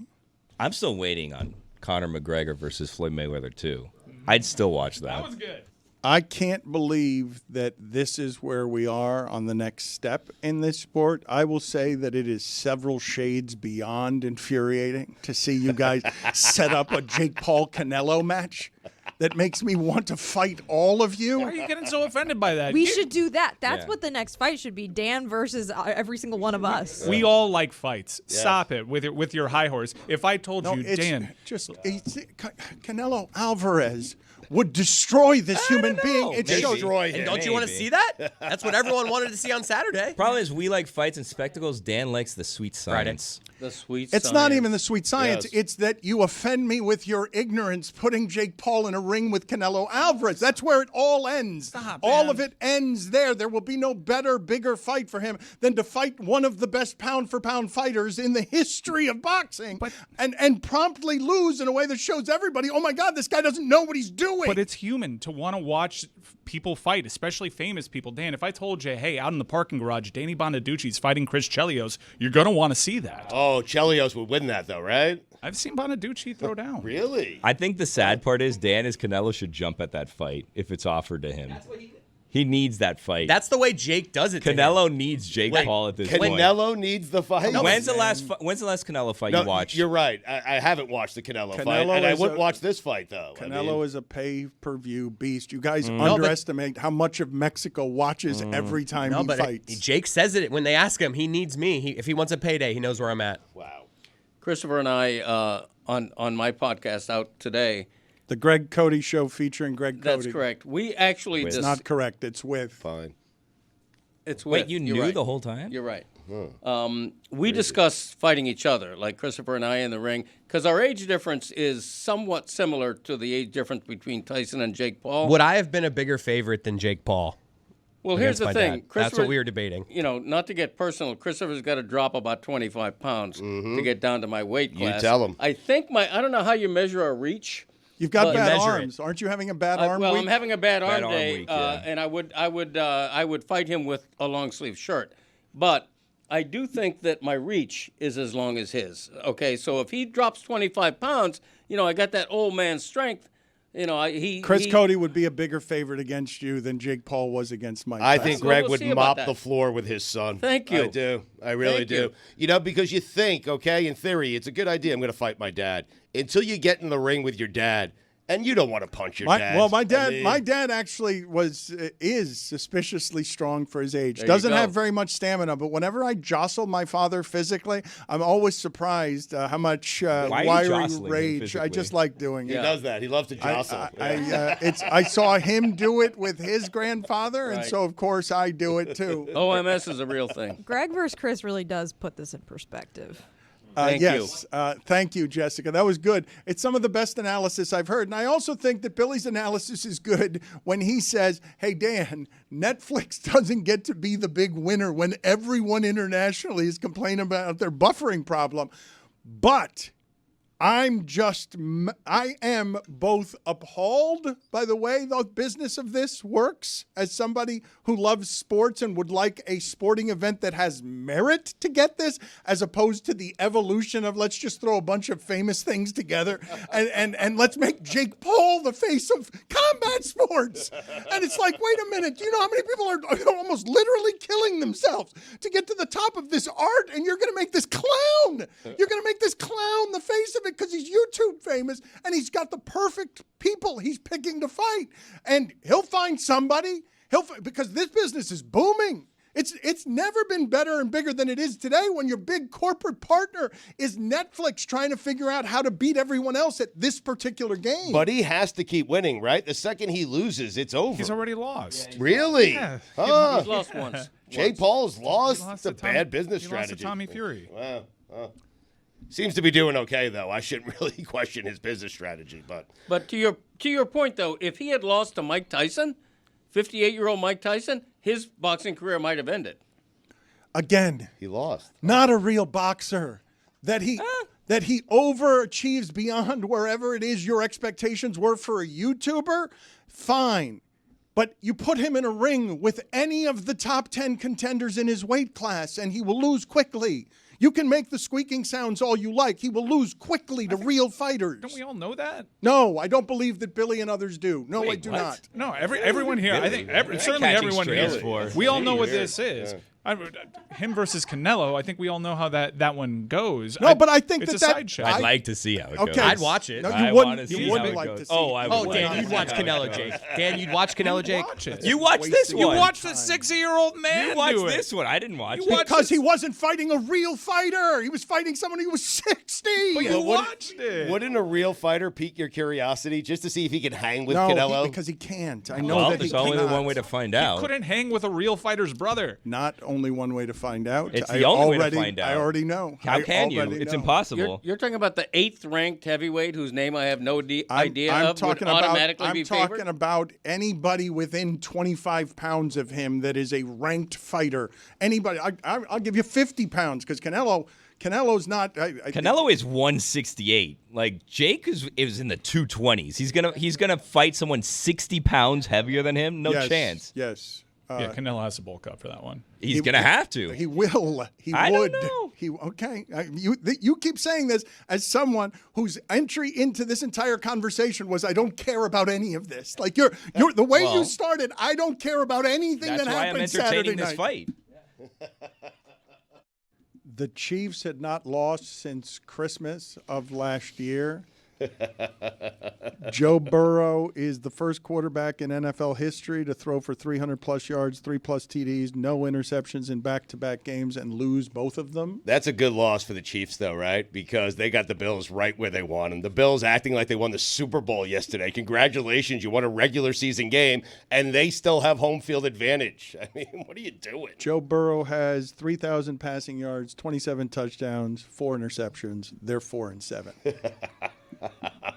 Nobody Football, man. ever has the great quarterback going 4-7 like that when the quarterback is playing great. But we are joined now. We have to stop because Stugotz looked into the preview and he was delighted because this man looks more like the face of boxing than Jake Paul does. Jacob Duran, Stitch is his name. He's the cut man for one of the best cut men working in boxing and MMA. What a great nickname for a cut man, Stitch. Yes, Jacob Stitch Duran is with us, and thank you, Jacob. You do look like the face of boxing. You look like the corner of every corner I've ever seen in a boxing match. Thank you for being on with us. What were your thoughts of the overall experience on Friday night? Yeah, well, thanks for having me on, you guys. But yeah, the energy level is still at its high point right now. Getting a little bit of sleep, answering a lot of questions like this, doing interviews, and it's been phenomenal. But I'll take it all in stride because it was such a historical event, such a historical moment that will never be duplicated. But the high probability of working Mike Tyson's last fight, to me that was kind of like a feather on my cap, man. So it doesn't get much better than that. Yes, it does. It was a crappy fight. Yeah, well, regard that, forget the fights. I don't look at that. I look at the events, right? And then you're looking at a 50-year-old man with a 27-year-old young man. So you are going to see discrepancies in that. So, yeah, it was more entertainment than it was victory value. At any point, did you feel bad for Mike? Well, I knew that he started slowing down like the start of the third round. I told him, Amir Abdullah, I said, it looked like he had hit a wall, and people were talking about his leg and all that. And, I'm focused on his face, so I'm not looking from here down. And but in the dressing room and all that, he seemed fine. How would the fight have had to have gone for Tyson to have a real chance? Like what strategically, what would Jake Paul have had to do that would have really enabled Mike to have a shot? Fight him at the beginning instead of run away. Yeah, I think the conditioning factor, if you got a 58-year-old man, so the conditioning factor I think was the overall discrepancy in this whole event. But I saw him train. I saw Mike train, and I've known him, got over 25 years. We just trained the same gym, so I knew his intensity type of training. And the days I was in the gym, I saw that. And I saw his sparring, and I saw that. But, I think, the excitement, the adrenaline and everything, and then going into a fight. And then, go in combat with another one will drain you right off the bat. And I think that's what happened there. Jacob, obviously you've been in the game forever. You're a legend. You've seen and know more about boxing than we ever know. Would Canelo stand a chance against Jake Paul? Yeah, 100%. Yeah, Jake Paul, as I break down the events or fighters and all that, there's A, B, C, and D. Jake Paul's a good B fighter. He's a good athlete, and the reason I know that, because like say I've done like 3 events with him, 4 or 5 all together in the same programs, but they were wrestlers. And when I had a school of kickboxing, guys that were wrestlers that came into kickboxing made a good transition because they're athletes, right? So, but Canelo's a horse of a different color, bro. So now you're chewing a little bit more off than your ego is letting you do. So. Jacob, I want to put in front of you an accusation by Mike Ryan, who says, and you were in the locker room, that the Mike Tyson ass video where he turned around after being interviewed by his son to reveal ass, shocking an international audience at old man ass. Mike Ryan says that was a manufactured for television moment, that it was orchestrated. Can you give us from inside the locker room your personal opinion? Well, I saw Mike walking around, of course, bare ass, and I was going to take a picture, but I said, nah, that's a little too personal. And then I see it on social media, and I don't know who put it out there, but yeah, that was Mike at his finest point. So okay, it's not usually part of his normal routine. Interesting. Yeah. Well, it's just he just finished putting his cup on and walking around, and just kind of learned to accept Mike Tyson as Mike Tyson. Okay, but Mike Ryan is saying that is a manufactured for television shock moment to go viral. Do you believe it was orchestrated, yes or no? No, not at all. Not at all. Mike's doing his thing, and it wasn't orchestrated for that at all. That'd be embarrassing to Mike, I'm sure. I'm sure he got embarrassed. I'm sure his family got embarrassed. No, he looked great. Yeah, he looked great. It's a great ass. Looked pretty good. And it's just a weird time to be doing it. You've been with him for a long time in his career. It's just an odd time to start doing something for the first time, walking around like that. Okay, that's fine. You can have your cynicisms if you want. The man is in the corner. The man is giving you his opinion. Is he in the production meetings? You want to interrogate him? You want to? It sounds like you were trying to get the answer you wanted. Okay, well, you don't want to believe that this was totally manufactured. Yeah, no, I don't see that as being fabricated at all. Jake Paul would never. Yeah. Oh, Jake Paul, huh? Hey, man, I'm new in this social media stuff, so, you guys might have something, but I don't know. I got who took the picture. Keep going, Mike. Keep interrogating Jacob Stitch Duran. Go ahead. Keep interrogating. See if you can get the answer you want. On the cut front, wasn't very busy for you. What was the deal with these big goofy gloves? I mean, 2-minute rounds, everybody had action on knockouts, and it became very evident that after 2 rounds, we're not going to actually see They're playing the with clown cartoon gloves. Yeah, those are sparring gloves, and just to see the 8 2-minute rounds to me was a surprise, but I understand. This was not to see, who's the best gladiator in the world. It's to see how much attention you're going to draw to this type of fight, and I think it worked out for, everybody. Yes, so, it did. That's right. It did. 18, the first time I've been in a fight, in a pro fight, in a major fight, where 14-ounce gloves have been used. Stitch, take out the gloves from it and all the rules, and we were trying to figure out who was the greatest gladiator, and they were fighting to the death without rules. Who would have won? Oh, without rules, just the whole at the same age level. No, as it was, as same it was, age. same age. As they were in their prime. Mike's a beat. Come on. Not in Mike's prime. He's saying right now. Right now, He's Friday. Saying, this Friday we're going to do a rematch. Yeah, to the death. No No gloves. No rules. No jock straps. Naked. There's an old saying in an alley. There's an old saying in this sport where you can beat anything, but you can't beat time. So hopefully that answers that question, right? You think Jake Paul Father would kill Time. Mike Tyson? Stitch, you just said that. Yeah. Wow. Jacob, just real quick to put a bow on it. Is this the worst actual boxing match you've ever been a part of? Well, yeah, I don't really consider it a boxing match, but it's the most entertaining one for sure. Okay, but that's not what I asked you. That's fine. You know what? I think as the fight's going on and I hear people booing out there and I say, they're going to have to pick it up a little bit, right? And but I expected a toe-to-toe fight for as long as it lasted, to be honest with you. you seem to be leading the witness here, Dan. I mean, I just asked him, is it or is it not the you worst kind of fight walked you've him ever right been into the involved? answer. Hey, so I try to give you the kind of answer to stroke you so I can go to the next one. Wow. Baby. Just asked him, You gotta want to play the game. Let's play the game, man. Come on. I just asked him the question of whether it was or it wasn't. It was a question. All right. Yeah, but you know what? And when you look deep into what goes on when guys are making contact, all right, it's a hit sport, it's a hurt sport. You got whatever the result's going to be, you got to give those guys credit for just being in there taking a shot, and but yeah, so respect to them both, and yeah, I agree, and I'm not going to expected a lot more, but in the sense it was good for the entertainment value. Listen, people are cynical. They assume the next $20 million offer is going to change everything. Percentage likelihood that we have seen Mike Tyson's last fight ever. Oh yeah, I would probably say the probability is almost 100%.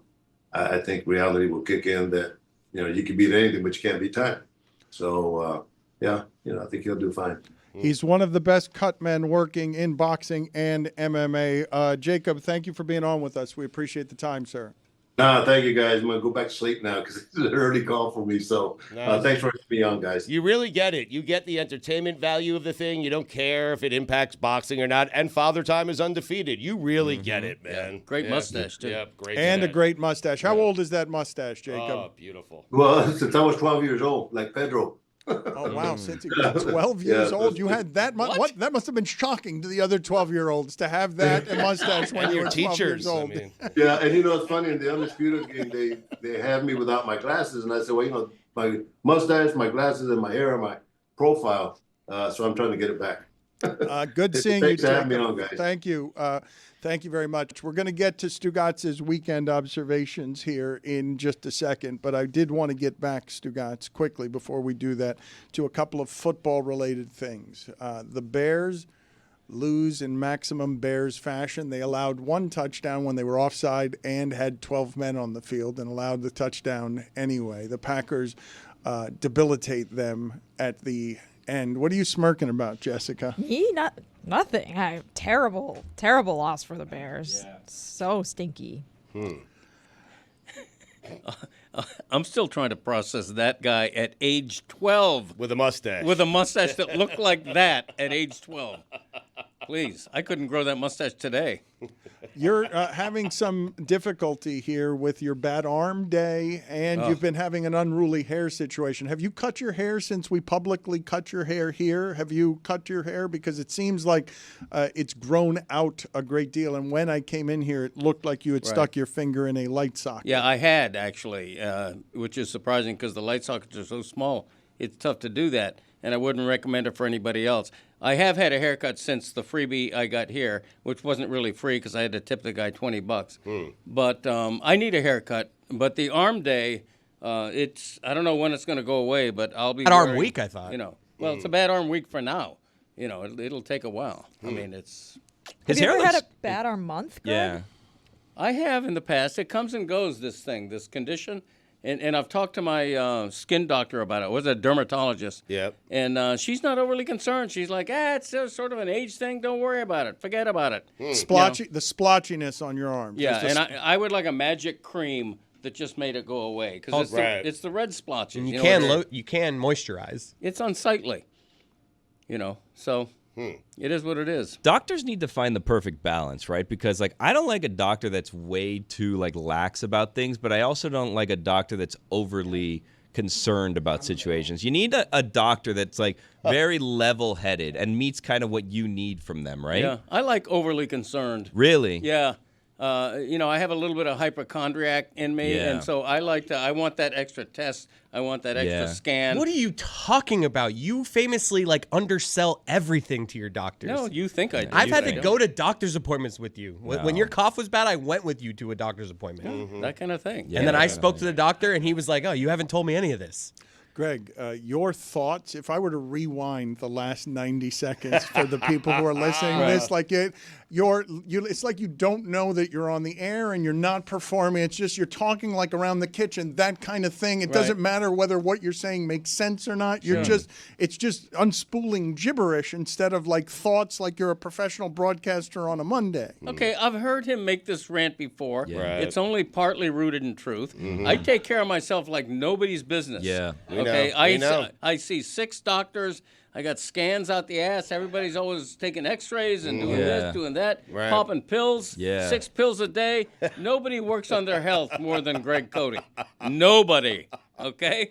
That kind of thing. It seems like you should be concerned, though. I mean, all those scans, medications. I mean, but I got it under control. Okay. You know. Good. But you're having a bad arm week, and the way that you have it under control is by wearing a long sleeve shirt. Yeah, because she can't prescribe a magic lotion for me.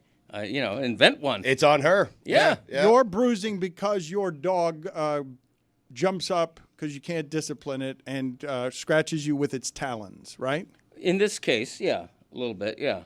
And you are now officially a person who bruises easily. You were not that before. Yeah, I have a little bit of a crepey skin thing. Well, when it comes to hypochondria, though, I think of Stugotz as more of a hypochondriac than you. I think of you as someone who will stubbornly not go to the doctor. Is it because you're a hypochondriac and you don't want the doctor to tell you the truth about what things are happening? Because I know when, for example, you look jaundiced or green or are coughing too much, it takes many of us 7 or 8 times to push you to a doctor because you're reluctant. Yeah, I think 5 years ago, all of that was true. When I was at my worst, after I'd come out of my fairly major surgery on my abdomen, and I had such a chronic cough that I had to leave my own bedroom. I couldn't sleep at night. I had to go to the far end of the house and try to sleep because I couldn't fall asleep because of my chronic cough. A special kind of torture, that one. Yes, it was. And we finally got that under control with medication, and that taught me that this isn't going to take care of itself. I need to really start seeing doctors and medicating myself and figure out what's going on. Your son is rolling his eyes at you right now because your since- son famously, I'm always chasing after your son, stay after your father because he's rolling his eyes at you because of how hard it is to get you to take care of yourself. Look, you've gotten better about this. I'll give you that, but you're not a hypochondriac. Like you're like going to the far end of the spectrum. Like you're now every single thing I go into like. Mom is still having to be like, oh, you're coughing bad this week. Why don't you make an appointment? Like, I mean, Greg, he is right because hypochondriacs, and I am one, they just show up to the doctor without an appointment. Can't get enough doctor. Right, I can't get enough. Give me a reason to come back. Yeah, I'm not quite there. I'm not quite that bad. But if I have a tickle in my throat and I clear my throat, your mother wants me to get some more prednisone. You know, I don't want to doctors don't like to prescribe steroids. Well, that's the issue is that your fix for this is a steroid. Well, that prednisone's my magic drug. That's not a long-term solution, though, is what I've always argued. You're right. It isn't. It helps when I'm taking the pills and a few days after that. But you're right. It isn't. But that's why I puff inhalers and take other pills. You know, I mean, it is what it is. You know, I'm 70 years old. I have asthma, mild COPD. And I'm doing the best I can. Can you rub the prednisone on your arms, since it's a magic pill? Is it? Can someone explain to me why it is any of us ever say it is what it is? Like just as an expression. I don't know, but I hate it so much. I know it drives me. I hate when I say it, and when I say it, I get mad at myself. But sometimes it is what it is, right? Roy loves this one, but as a signature catchphrase, it stinks. It doesn't mean anything, and I don't know why it is anyone would utter it. It's terrible. It's thought terminating. You say it is what it is, and like, yeah. It is like what? No, but it's because you don't have anything to say. It's a bridge to other thoughts. It's not useful commentary. It's a waste of breath. Well, you mentioned earlier the phrase "time will tell." It's in that similar category. Yes, Bill. Well, I objected to that too when Billy said it. Yeah. Just in terms of useless commentary, I'd like useful commentary. I've got plenty of useless commentary. Yeah, well, so time will tell, and it is what it is. It's just not helpful. I mean, time will tell. You want me to go game by game in the Marlins schedule, tell you how the manager's going to do? We don't even know who's on what teams yet. Free agency is going on now. You know, I can do the game by game. You want to do game by game for the Marlins season? We're going to get to Stugotz's weekend observations here in a second. I did want to ask you guys though, because you guys wrote rose up on me last week when I probably got carried away and I said that Cam Ward had lost the Heisman because he doesn't have enough Heisman moments. And what I wanted to ask you, because I saw it revealed to me on Saturday, Fox goes to its studio and they go to Emmanuel Acho. This made me laugh out loud when they did it. So it's the Acho room, and he's going to be maximum televised Acho. And for some reason, they're playing the highlight package of Travis Hunter, who had 3 plays in that Colorado game that are the kinds of plays that you need to win this trophy, plays that are played over and over again. But they go to Emmanuel Acho, and all they're going to him on is to cover those 3 plays, which are being played under his feet. Like, it's not being played on the screen behind him. It's just to show you that they have the technological capacity to show you Travis Hunter running around on the floor beneath Acho's feet as he points right and left to where the plays are going. But it was simply for Fox to show you that they have the technology to do this with the floor, which is exactly how it is. You end up getting the kind of pub that you need so that everyone is noticing your big plays in a way that they haven't had signature memorable plays for Cam Ward. Fox also trotted out a hologram Tom Brady. Creepy. In their pregame show. What? Creepy. That everybody apparently didn't like. Imagine. Tell me more. He was standing next to the guys in studio, but he wasn't actually standing there. It was a hologram of Tom Brady, and they would talk about it, and they would talk to the They're like hologram. facing each other. You see Gronk looking They're this talking way. To, But real Tom imagine. Brady is somewhere else talking back? Right. Okay. He's where he's broadcasting the game of the day. So imagine explaining to Gronk, look to your left as if Tom Brady was there, but he's not, and you're talking to him. We're getting carried away, aren't we? I mean, it's cool. It's getting the people talking. I mean, change up studio. We are no production. longer criticizing Tom Brady as a broadcaster. He can now just sort of ease into being $375 million guy. I think they're pretty much really doing that week to week on the social media front. I know Mad Dog Russo had a takeout of him.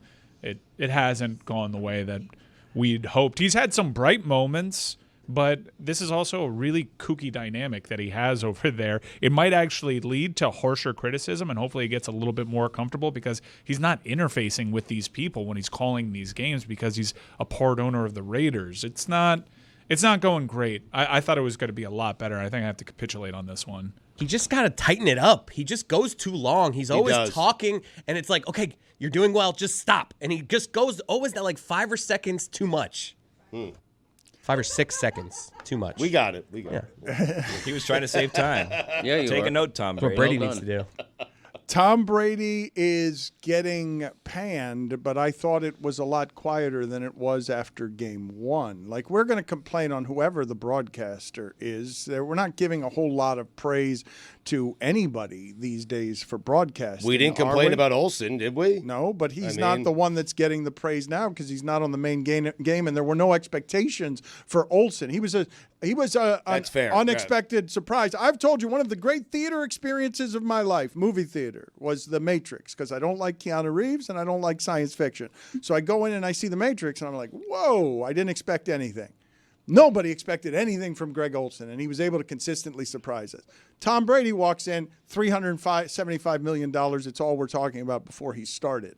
The expectations are totally different. The expectation of excellence is a crippler, but I thought the criticism had been diluted. It doesn't mean there's not going to be criticism. I just thought it was worse on week 1 than it's been since, that he's since become a bit of an afterthought. It's not one of the main talking points of the weekend that Tom Brady is less good at his job than you'd like him to be. It was up there with the Russo thing, and I think most people generally have the same complaint that Chris has. He's talking too much.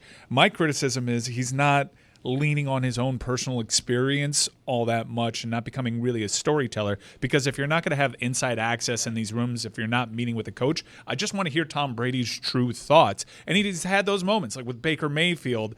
they were essentially beefing on air because they didn't have the opportunity to clear the air face to face. And when he was also calling Baker Mayfield on that Bosa play, saying that's the greatest play I've ever seen a quarterback make. These are where Tom Brady speaks with authority, and I wish he would be encouraged to do that more. Mike is so right about that because Tom Brady has been in every possible situation a quarterback whose game he's calling is going through at that time, and he never draws on those past experiences to explain to the audience, this is what the quarterback is thinking, this is what I went through, and this is what you need to do. He needs to do more of that, and he needs to just relax. He is very stiff in there. He just seems stiff. He seems nervous. So why didn't you like Keanu Reeves? Yeah.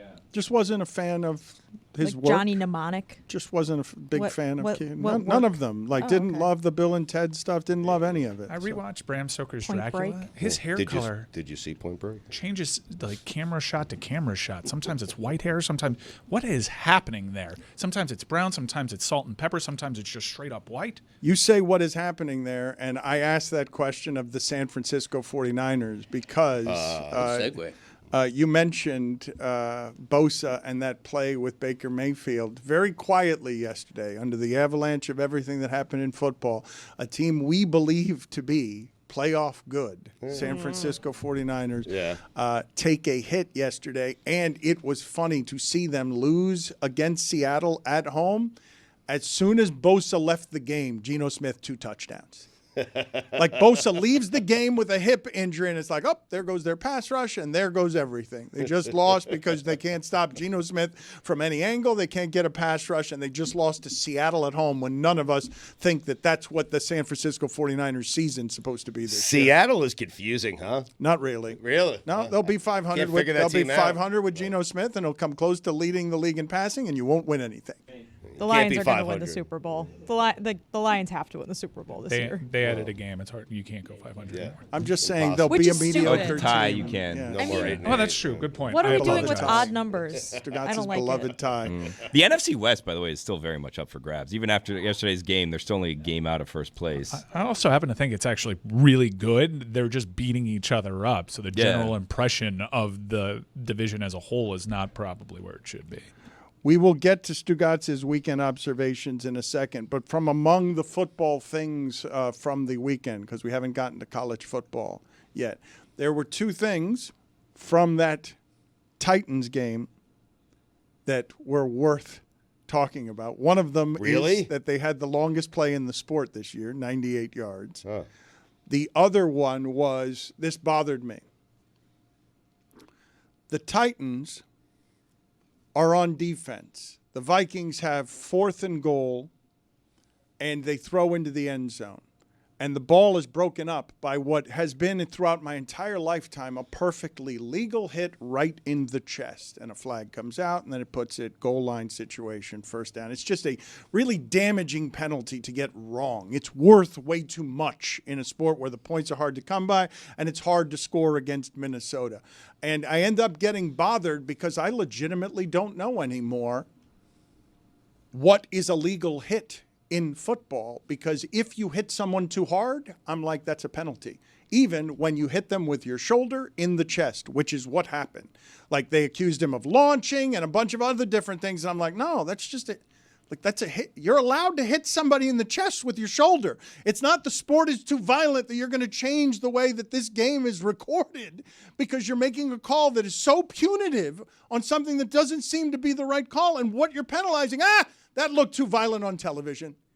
That's what you're penalizing. It's no longer that you're actually penalizing football. It's just that looked bad is what it was. And I guess we're now protecting sternums. And when I'm watching that, given how hard it is to get points in that game, Right. Given that it seems like everyone's playing in a phone booth, even though that game had a 98-yard play. Will Levis is running around out there trying to kill himself to not score. Like, they're not scoring against Minnesota.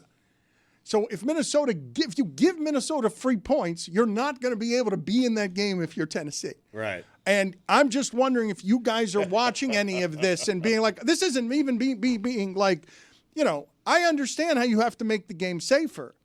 I understand the moral conundrums involved with the general violence of the game.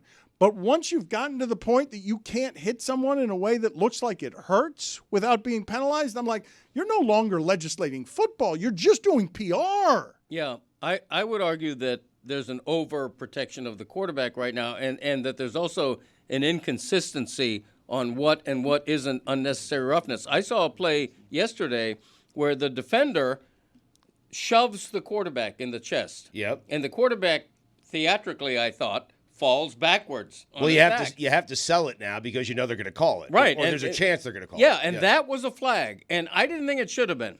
I thought it was a shove. It was what seemed like a pretty mild shove to the chest.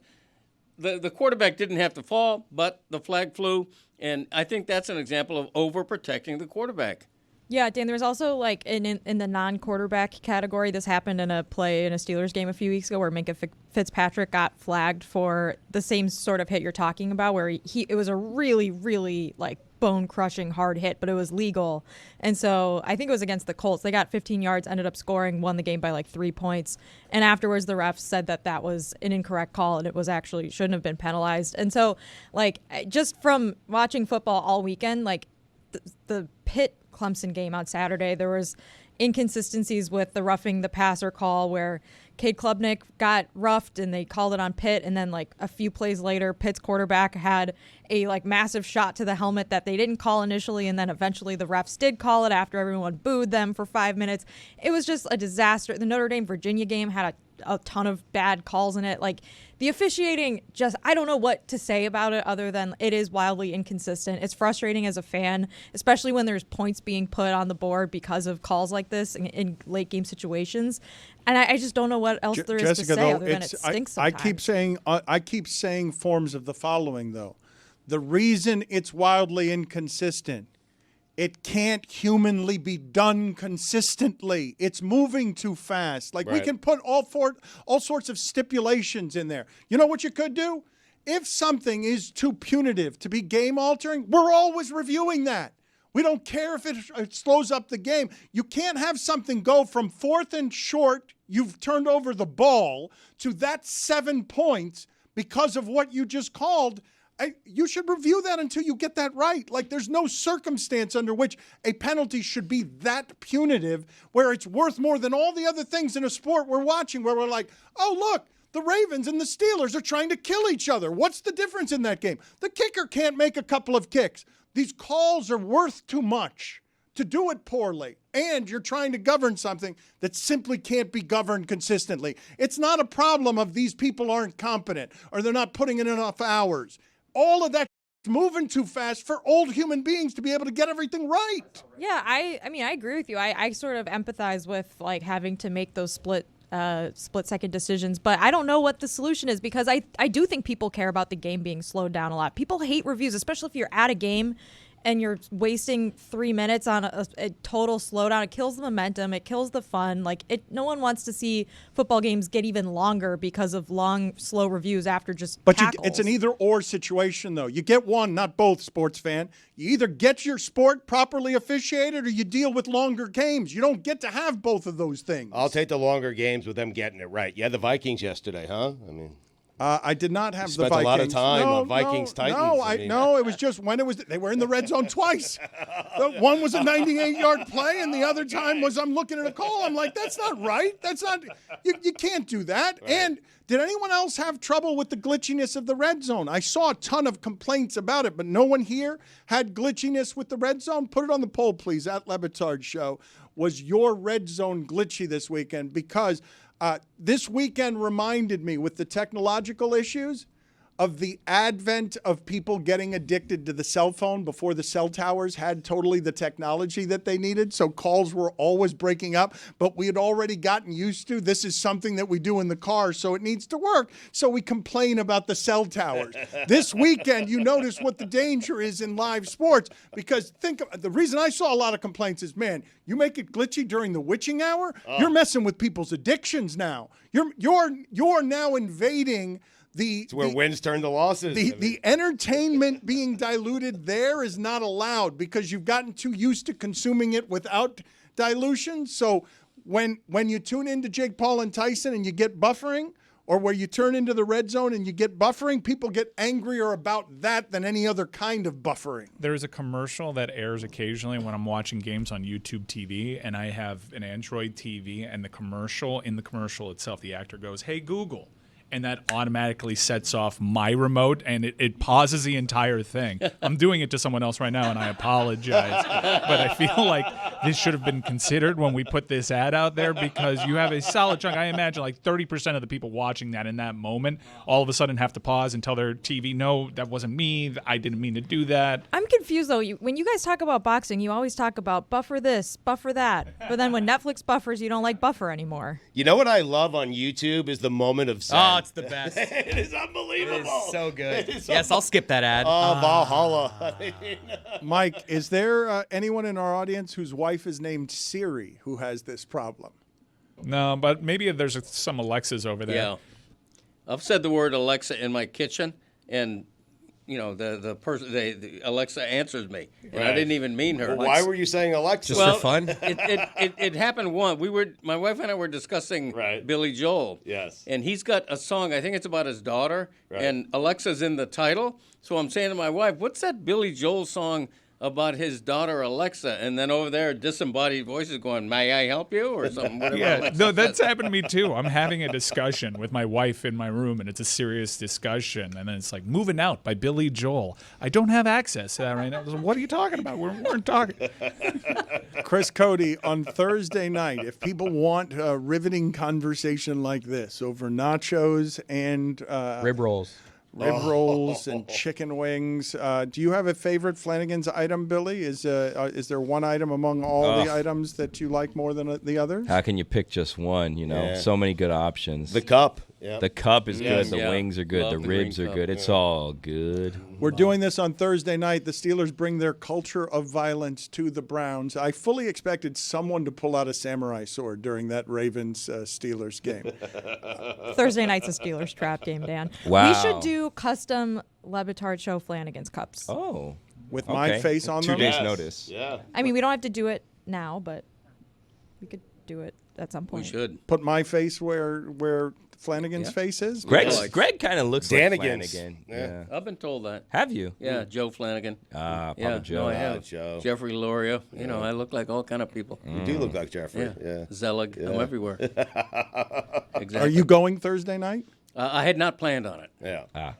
Which is Good not the sell. same as saying no or yes. Well, what if I told you the Browns were playing? Then I definitely would not go. It's right by your house. It's in North Miami Beach. Yeah, it's such a quick hike. Can I say one thing about the Pittsburgh-Baltimore rivalry? Yeah. The only good rivalry in the NFL. That's the one thing that college football does better is rivalries. When I think of an NFL rivalry, I start and stop with Baltimore-Pittsburgh. What's the second best? I mean, there are a lot inside of divisions. There are a Name, lot of name one that rivals that. Eagles Cowboys is pretty good. When they're Bears good. Packers, but the Right. Packers own the Bears, so Well, but is the owning the part of it? Because the Steelers have owned the Ravens. It's a weird You're thing. damn right. It's a weird thing They that's get no happened. credit. They've won over the last 4 years. Think about what I'm about to say here. Over the last 4 years, one of the teams has the MVP, and that team has lost 8 of the 9 games it has played. Like, that's not how that Crazy. one usually goes. And if you look at those 9 games, right, 8-1 disparity, every one of them is close, and every one of them is like a 19-17 score. It's amazing. I'm not even lying. Look up. All the same game. Well, this one's Ravens. This one's Browns Steelers.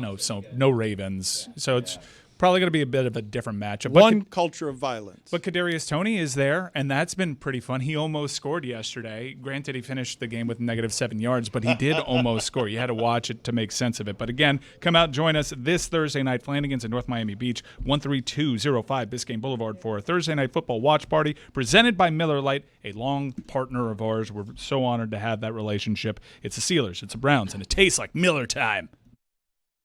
One.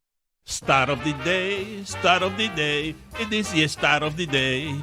Start of the day, start of the day, it is your start of the day. Start of the day, start of the day, it is your start of the day.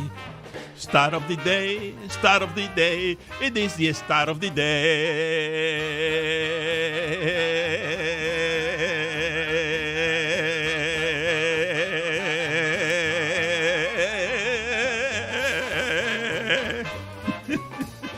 Dan, according to True Media, the 4-7 Bengals and the 4-7 Saints both have spent more time leading than the 9-1 Chiefs this season. Wow. Good stat. Thank you.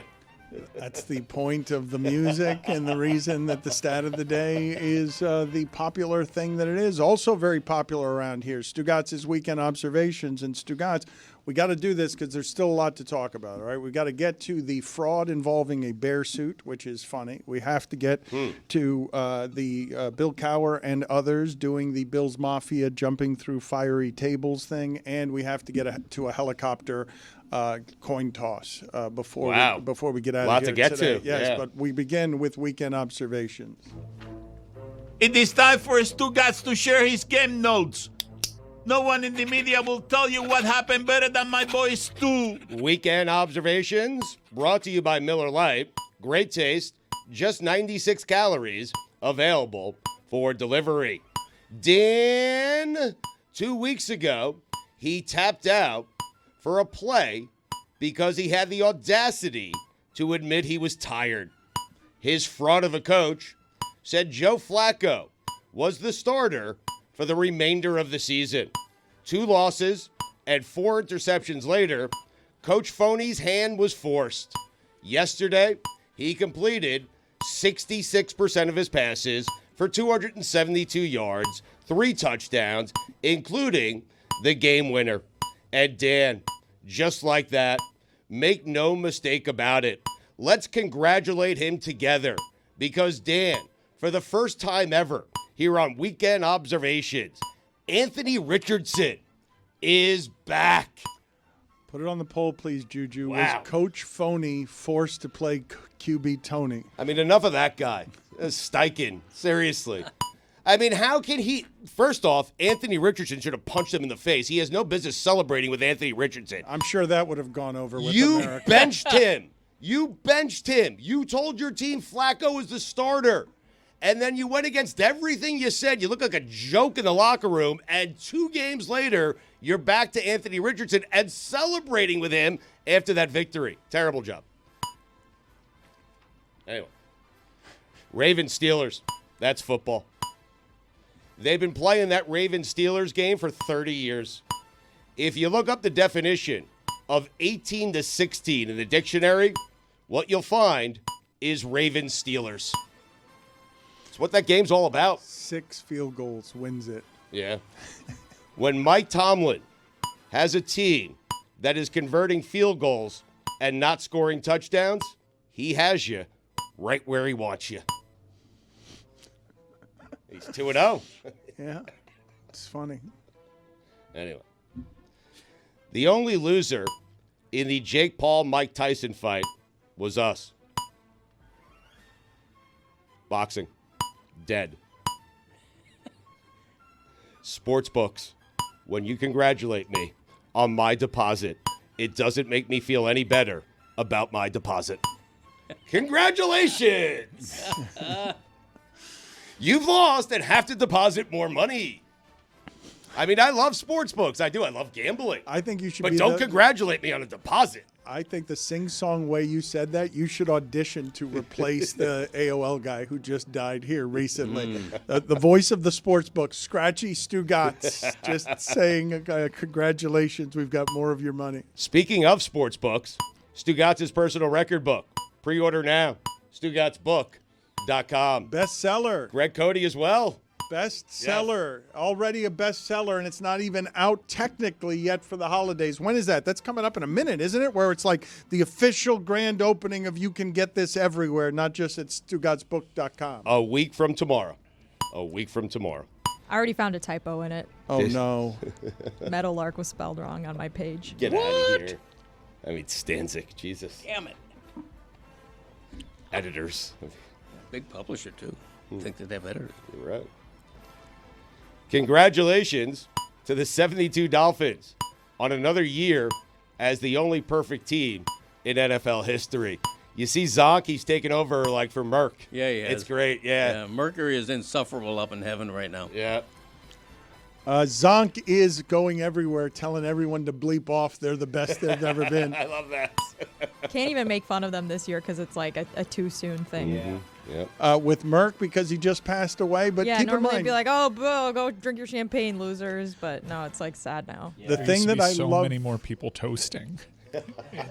It's getting to that point. That where- guy that he was toasting with also, I think, if I remember correctly, is like a high school classmate of his or something. It's like a friend of his. It's not even another member of the Dolphins. Running out of teammates. Aw. You guys should look up just Zonk's resume in general, though, in terms of being more of a man than all of the other men who are roaming the earth. It's not just that he had an outdoorsman show. He was lost in the Bering Sea. Yeah.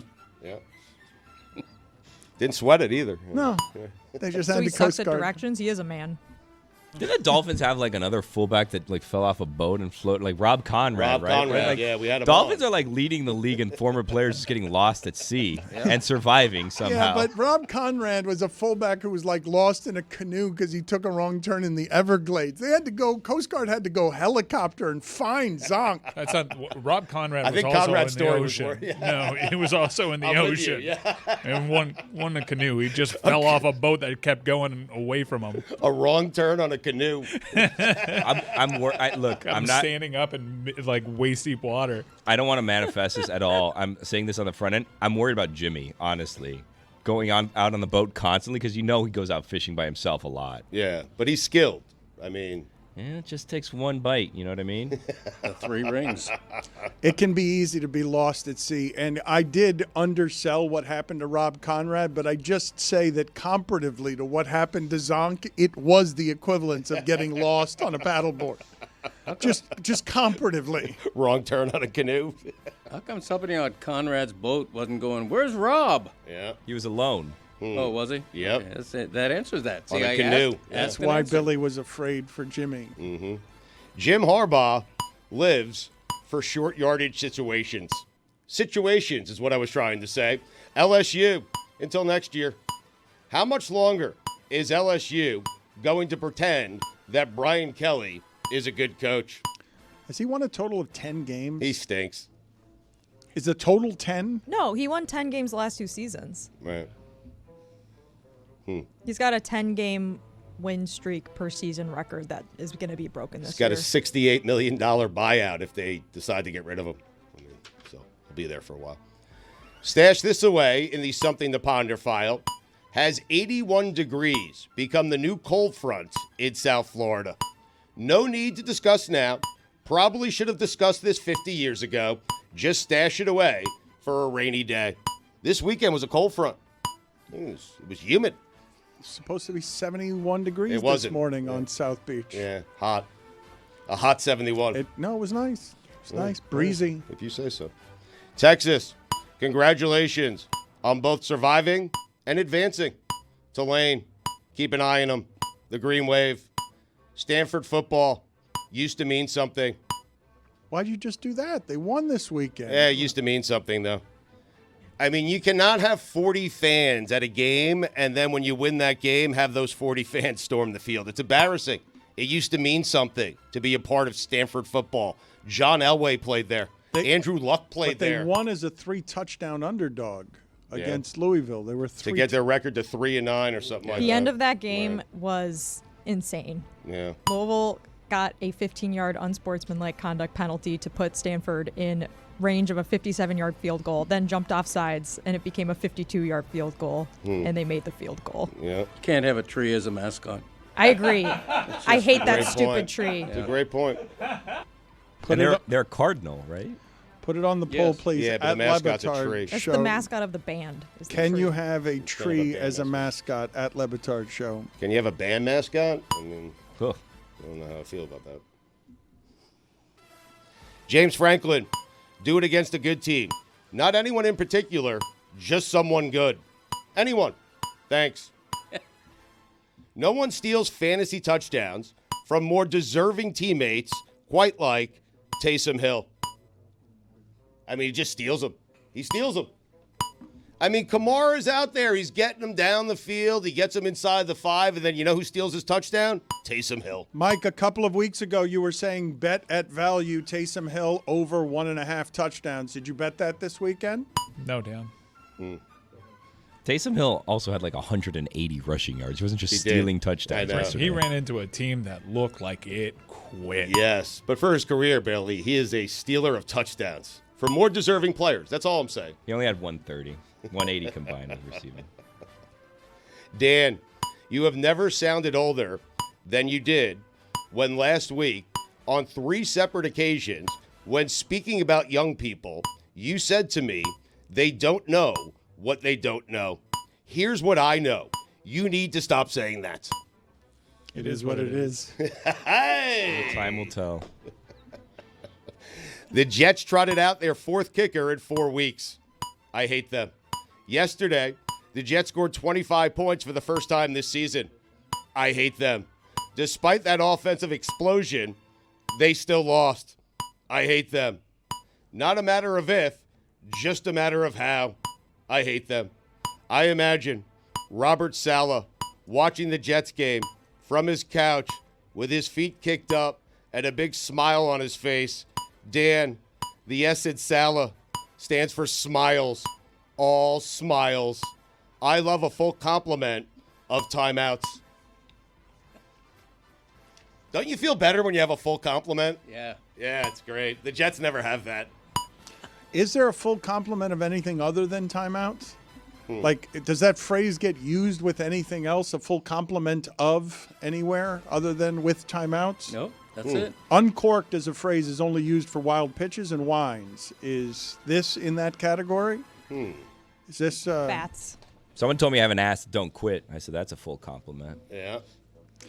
really? Someone told you got an ass that don't quit. I made that up. Do you have your full complement of relievers in a bullpen? I don't know. Do you? I just did. Has anyone ever said that, though? Yeah. Really? Sounds like a I phrase. think it could be Interesting. anything. You think if you're a reliever down from either injury or you used him the day before, you don't have a full complement of relievers? I'm thinking a manager before the game says, I have my full complement of relievers. Everyone's I rested. think you might be right. Yeah. I just Googled full complement of just to see what else would come up. And adult teeth is one of the first things that comes up. What? Wow. Greg, you have a full complement? I do so far. You have a full complement of adult teeth? You I do? do, yeah. You still have a full complement. You haven't lost any. I've got great gums. My dentist told me that I will die with my teeth. That's the exact phrase he used, which I thought he might have rephrased that to make me feel a little better. Isaac Wilson, Zach's brother, plays quarterback at Utah. 3 interceptions over the weekend. You know what they say, Dan? The apple doesn't fall too far from the tree. It's brothers, though, so it's a little bit different. But you get what I'm saying, right? Well, the cliche doesn't work with brothers. Birds Well- of a feather is what you wanted to say. Yeah, perhaps. What I wanted to say is Zach Wilson is the apple that dropped first, and it was far from the tree, and then his brother was even further from the tree. You get what I'm saying? That doesn't Yeah. make any sense. Genetics is what you mean. Yep. They're That brothers. kind of thing. They're brothers Yeah. is all you mean. Yeah. Louisville, Stanford, couple of Cardinals cutting it up. I mean, one is a cardinal. Well, It's singular. It's a cardinal sin that Stugotz just made. and a tree. But one's a bird, the other one's a color. When it gets past midnight in Provo, Birds of a feather. all bets are off. That's the thing with BYU. That's what happened. They have to win that game before midnight because after midnight, anything could happen. Even in Provo. Especially in Provo. Did the BYU quarterback throw that nasty interception before midnight? I think he did. I That think was so, when yeah. it was the beginning of the end. The BYU. Making Hawaii play in the snow just isn't right. Put it on the poll, please, Juju, at Le Batard Show. Is it right to make Hawaii play in the snow? Matt LaFleur is 11-0 against the Bears. You, of course, know what that means, right, Dan? He has their number. Good guess. Just means he's 11-0. Okay. Okay. I understand, though. I understand why you would guess that. Having a quarterback who can get you 1 yard on a QB sneak might be the most underrated thing in football. Greg agrees. Look at that. I do. Amazing. Good company. Josh Allen, the rare touchdown that wins the game, and the MVP. Wow, what happened there? The weekend did. Mark it. Double-digit leads make Mike Tomlin uncomfortable. Mark it. That'll be a good stump the meat. Yes. It's going to be a good one. Double I want to hear it back. Double dip. Yeah, you tripped over it. You got scared. It had like 4 G's in it. But you agree with me, right? Like when Tomlin's up 14, he doesn't like that.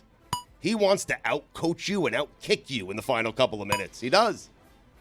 He's at his best. Here come the Kraken. Speaking of Mike Tyson's ass. How happy were you guys to see the Panthers smoke Winnipeg like that? Needed those after those Devils games. Yeah.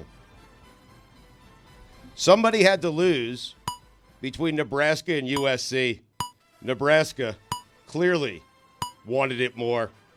Steelers, Saints, Colts. You know what the dogs were doing Sunday, Dan?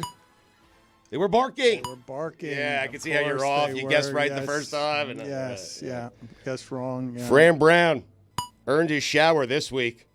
Only Jared Goff can go from 5 interceptions to a perfect passer rating. The Jets are a Geno Smith away. Justin Tucker kicking his way out of the Hall of Fame. I would be okay with the Chiefs and Bills playing every single week. Same with Ravens Steelers. Always delivers. Patriots walking that fine line of knowing they have a franchise quarterback but still losing. That's what I call the sweet spot. It's a great spot. Oh, I love that spot. So you're convinced on Drake May? I am. Good game. The only guy I'm not convinced of is Caleb. Bo Nix is amazing. Jaden, very good. The thought of Michael Penix, amazing. Penix played yesterday.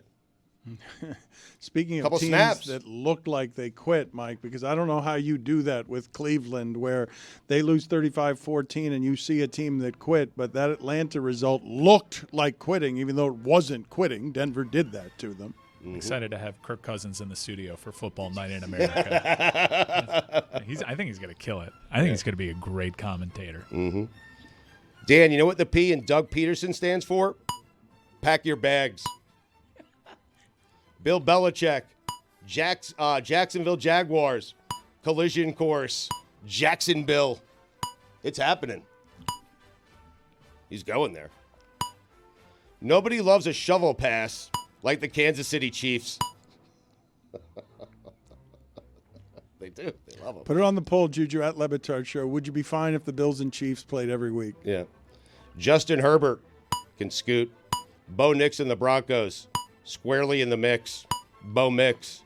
How the hell did the Lions get 38 first downs in a single game? Speaking of hell, Art Briles. Dan, those are the weekend observations. So get for me, please, the CBS crew enjoying itself with Bills Mafia. It feels good to be Buffalo today. You take out Kansas City. Everyone else was playing one-score games against Kansas City. Nobody knew how to beat them, but you beat them with your quarterback being the best at the end.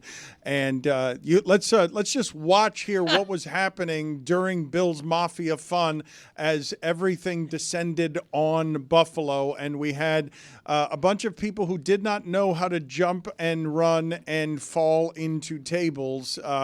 The NFL Today crew was jumping. What are you guys making faces about back there, Billy? Those are fake tables. The tables are definitely like pre-cut. No, it's missing hardware at the bottom. Look, like when it goes. No, but look, they shouldn't separate into two pieces like that. There's hardware missing that connects those two pieces together. Right. No, these those tables, are prop tables. They're easier to jump through than most, but still, this is for people just listening. This is J.J. Watt, Nate Burleson, Matt Ryan, and Bill Cowher, and they're all doing it to their credit. Oh my he's God. about to Cowher goes. They build up to Cowher. No, he's going right here. See, here's Cowher. Cowher's a little old to be doing this, I feel like. Isn't Cowher approaching 70 now? Oh my man, God. that hurts. That hurts. That seemed dangerous for his head there. Pay me to do that. Now, these guys at least have the right technique. They're just doing the classic elbow, wrestling drop through a table, ass. You break the fall with your ass. First, for sure. Ass first. And now let's go to Harry Douglas. This guy's crazy. He's on top of what looks like a van. an RV of some sort. He jumps through a table. He clearly has never seen this done before. He goes feet first.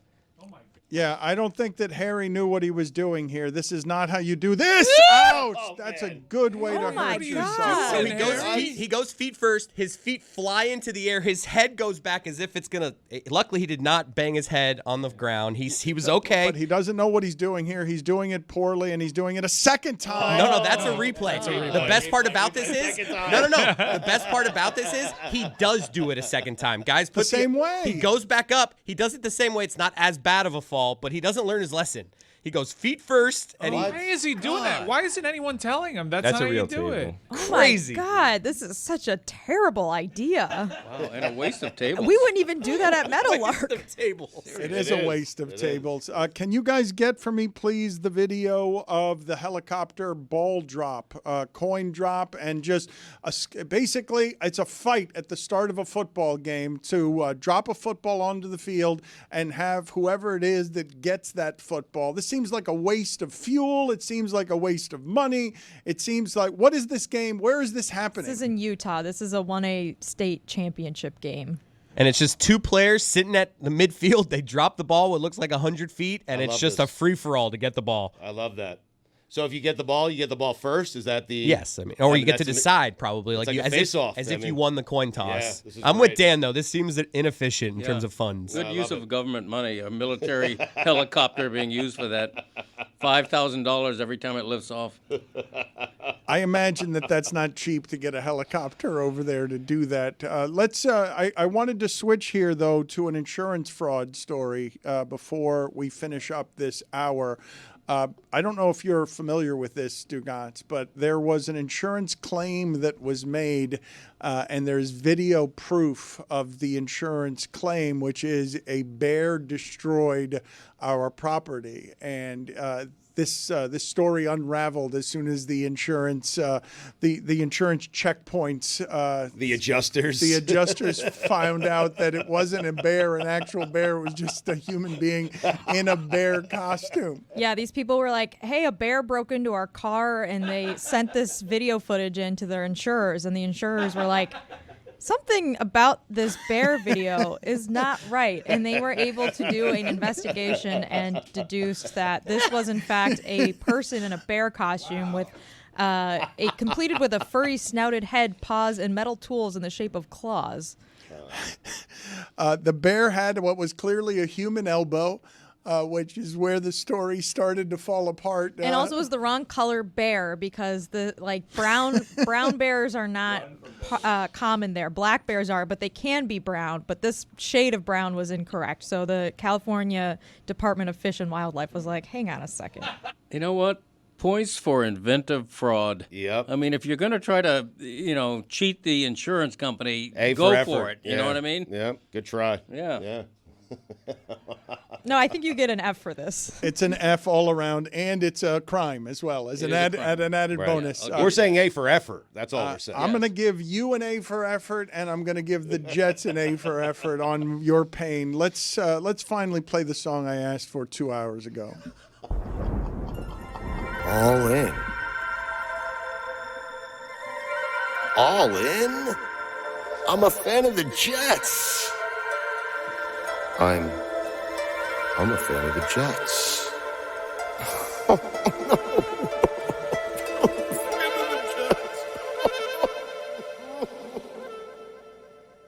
The Jets.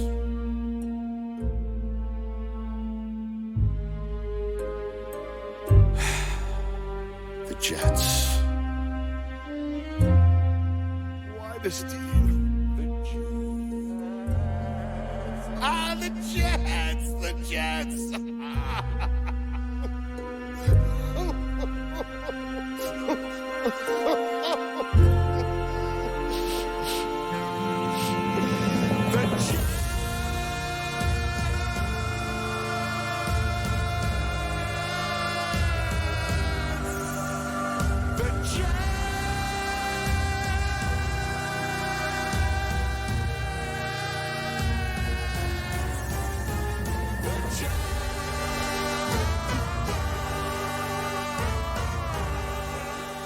Bravissimo. Stugotz, this is a Miami legend. Yeah. 5-time Pro Bowler in 6 NFL seasons. 3rd in NFL career rushing yards with 1,600 yards. Most seasons with 1,200 yards from scrimmage. What? I'm going to tell him. Most seasons with 1,200 yards from scrimmage, 12. He has to be headed to Canton. There's Most no doubt. consecutive seasons with at least 500 yards, 16 of them. Most consecutive seasons with at least 600 yards.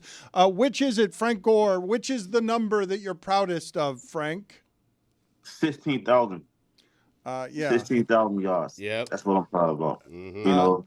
Yep. You know, let them know. You know, they said coming out of college, I only played two or 3 years in the league because my injuries. You know, and I overcame that and played 16 years. You know, I'm gonna say all my yards I'm proud of. So 16,000, the number 16,000. And when you see that number and your name and only Emmitt Smith and Walter Payton are above it, when I put you in that class, that's not even something that you imagined, correct? I never thought about it. But now since I'm not playing, you know, you look at the list and you see my number, number 3, man. That's a blessing.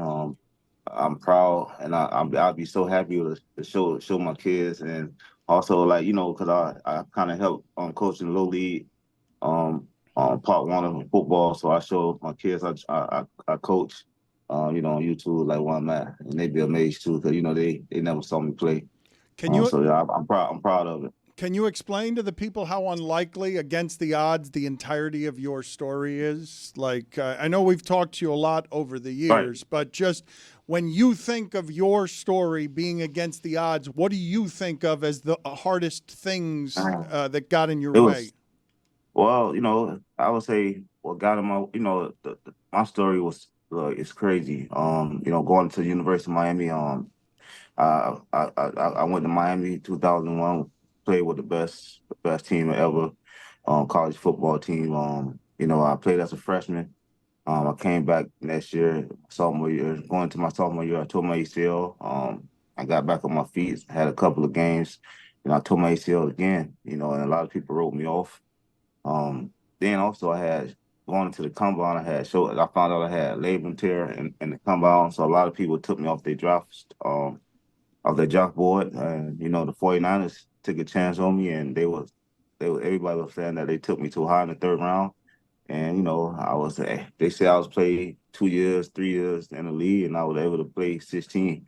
You know, and I tell the kids, my story. I told them, man, as long as you believe in God and work your behind off and don't worry about what people say and believe in yourself, that you could do it. And I showed them that, you know, that it can't happen. Let's talk about that 2001 running backs room for a second. Who was the best running back in that room? I would never say who was the best, because I think we all was good. And I think when you look at our numbers and what we did when we went to the NFL, it shows that we all can play. Because you look at our numbers, I think we all got close to 10,000 or 10,000 yards. So that take a hats off to our coach and us, you know, just competing. And when I tell people about that room, I think that room got me prepared to go to the NFL.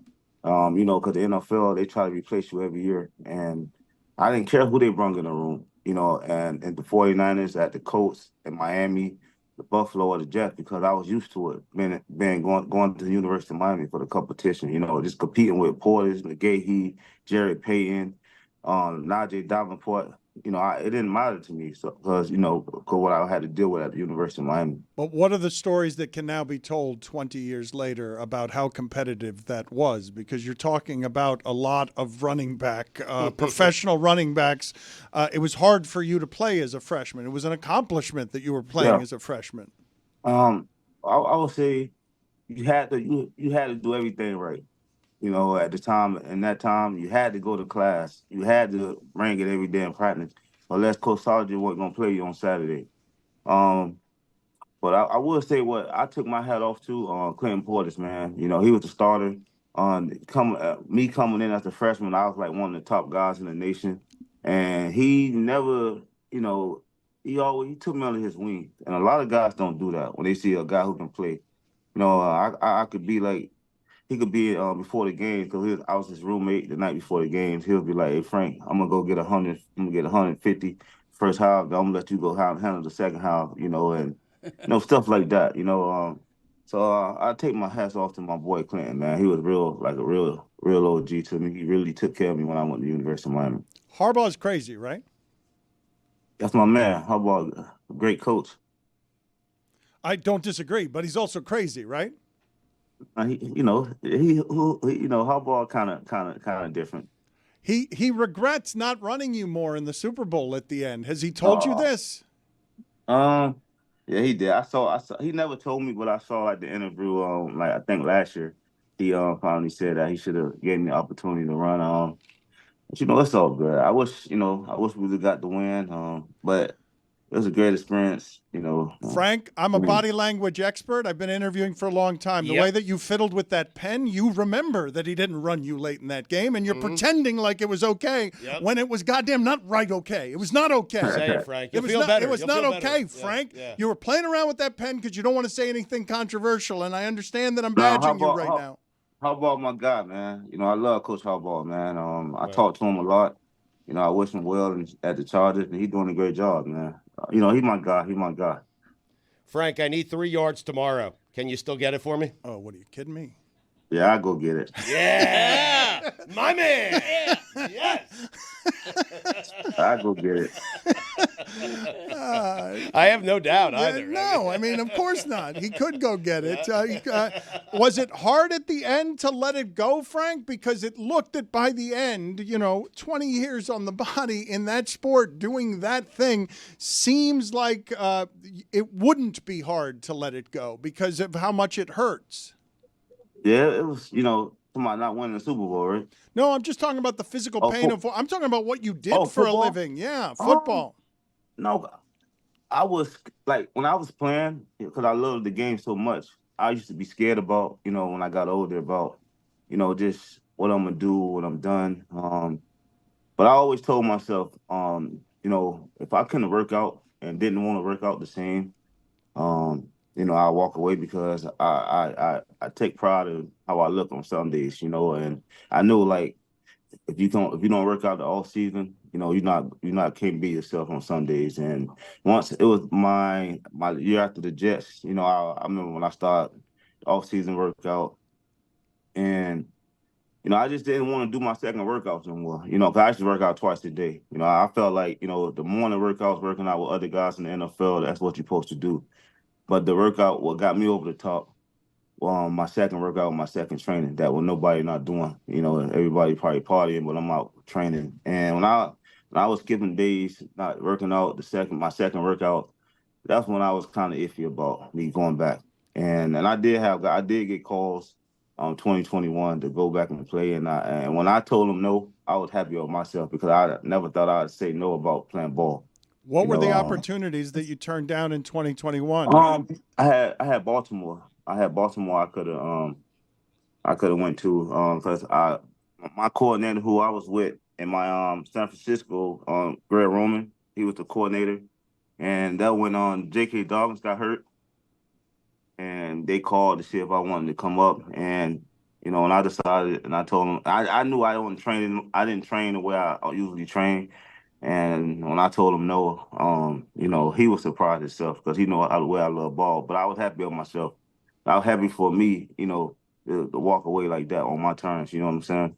Frank, you weren't done competing, though, after football. I saw you a few years ago in a small boxing gym in Broward County training for your first professional fight. Mm-hmm. I wonder how you look back on your boxing experience and what you thought of Tyson Paul. Tyson Paul. I wish I would have trained with a different trainer who really, I would say like the first fight, they didn't prepare me the right way. I didn't, because I didn't know what to expect. So I'm thinking I'm doing the right thing. But I fought 2 times. The second fight, that's what made me really kind of say it was too much aggressive, too much for me. But the second fight, they showed me how you really supposed to train for a fight. And it was just a lot, man. It's too aggressive, especially me playing football, 16 years. Then I'm, sparring 3 times a week. Once I found out the right way, how you really train, I was saying it's too aggressive. But, the fight Saturday, I was, it was it was sad. I was kind of worried about Tyson, but he got through 8 rounds. I could tell Jake didn't go really hard, 'cause I think Jake probably could have hurt him. To say a 58-year-old man going 8 rounds, getting through it, that was a plus for Tyson. What are you doing with DirecTV, Frank? Well, I joined DirecTV. We had a great time this weekend with the fans. We had a tailgate party before the games. Enjoyed all my fans out here in the Bay Area. We had I was signing autographs, playing games. We had free food. Watching early games and just had a great time to get ready. Before we played Seattle, it was a great tailgate party. But the Nothing on Your Roof campaign, what is that? What is it that you were launching, and why does it matter to you? It matters to me because it's something that I'll enjoy. Because we had the fans over, the fans who always been my biggest fans here. They always been great to me. DirecTV, one of the best TV station that sports that you watch sports on. And just being there around the fans, man, and just enjoying them, man, and trying to get ready to cheer the 49ers on before the game. And with Nothing on Your Roof now, you can do it satellite free, which is super cool, right? Yep. Yeah. Frank, before we let you go, on the last note, with 16 years of running the ball as physically as you ran the ball, which part of the body is the one that takes the beating the most of 16 years of doing it the way that you did it? It's different for me because I really didn't get hit, man. I played low to the ground, and I played off angles. So that's why that's why I still feel good. Like, I never took a flush hit. I never let no one hit me flush, so I can't say, So nothing hurts, Frank? Unbelievable. Frank, you did it for 16 years, and you were able to avoid I'm all... blessed. I mean, 3 yards tomorrow. He gets it. I can go play right now, man. Yeah. Frank, my knees hurt. My back hurts. Getting out of the car. Just getting up in the morning. You avoided all clean hits.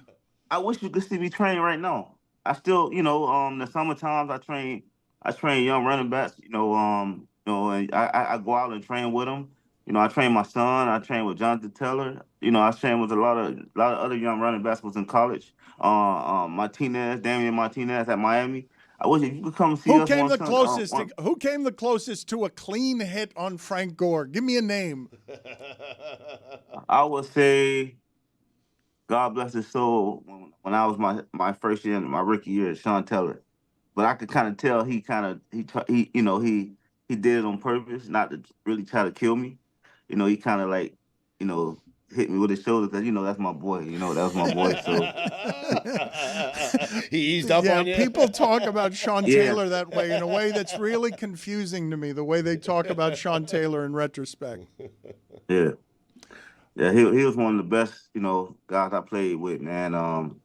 One of the most talented player I ever saw play the game of football, man. I think he could have played any position and been like a guy, and on football field, man. He was credible. Frank, always good catching up with you. Thank you for making the time for us. All right, thank y'all. Thank you, Frank. Dan, you did it again to me.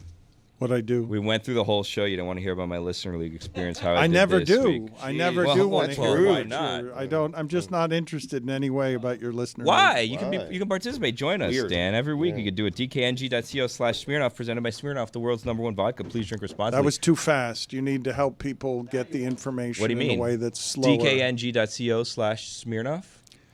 Yeah, you just have to do it correctly and not that quickly so that people understand what you're saying. I just boom, I get it in, and then I talk about it a little bit more, and then boom, I get it in again later on. That's why, you know what? Maybe that's what it is. Maybe I've been reading it too quickly, and that's why you haven't joined the league yet, and that's why you're not interested in the league. It's one of the many reasons I would put on the list that I'm not interested on, although I am tired of hearing Stugotz talking about how well you and Whitty are doing and he's doing, like, during the break. That's a different league. That's not the one that DKNG.co/Smirnoff. That's a different league. I'm not interested in that one The legalities either. of that league are questionable at best. But does anyone here have a league I would be interested in? This one, Jessica, DKNG.co/Smirnoff. are you in any good leagues that people would be interested in?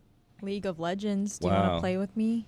Dan, I'm trying to tell you, John, who had a great week for me. He was a steal of the week. I got him 31.1 points. You know who wasn't?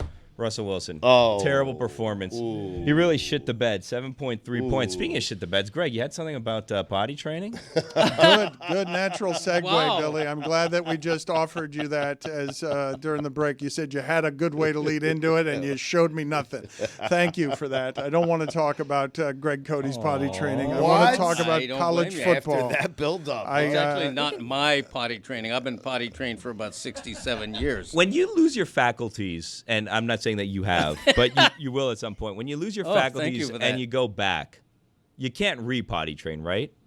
You know what? I'm going to cross that bridge when I get to it. It's an incontinence thing, I think. Like, you want to use the toilet, but you can't hold it anymore. So you're still technically potty trained. Yeah, I think Got so. it. You're always potty trained. Jessica, over the weekend, and I know that this happens all of the time where professional football engulfs college football, but in a season that hasn't had a college football team that is actually flawless, although there are unbeaten records, seeing Oregon whiff and wheeze and just barely eke out a road victory at Wisconsin suggests to me that basically winning on the road for college kids is really hard, just everywhere, and that there's not actually a team talented enough to be able to consistently overcome it, even though Oregon did win that game against Wisconsin. To me, Oregon this weekend did more damage to all the things that I think Oregon is by winning, even though they won at Wisconsin, reputationally, than anybody did by losing, because I'm watching that game against Wisconsin, and Wisconsin is wildly unimpressive to me. Yeah, Wisconsin's offense isn't great. They fired their offensive coordinator, Phil Longo, after the game because it just really hasn't worked out. They're on, like, their third-string quarterback because Tyler Van Dyke got hurt in the Alabama game earlier this year. But also, I think, like, Oregon, it was a close game. Like, it was a really close game. Oregon was not very good in the red zone. Like, they weren't good at finishing drives, kind of like the Steelers on Sunday, honestly. But it was also like they haven't had a bye week since like week 3. And so it's like their 8th game in a row, and now they get a bye and play Washington. So really, they just had to get through that long stretch and be undefeated. And I don't really picture a scenario now where they miss the playoff, because they're going to beat Washington. I'm pretty confident of that.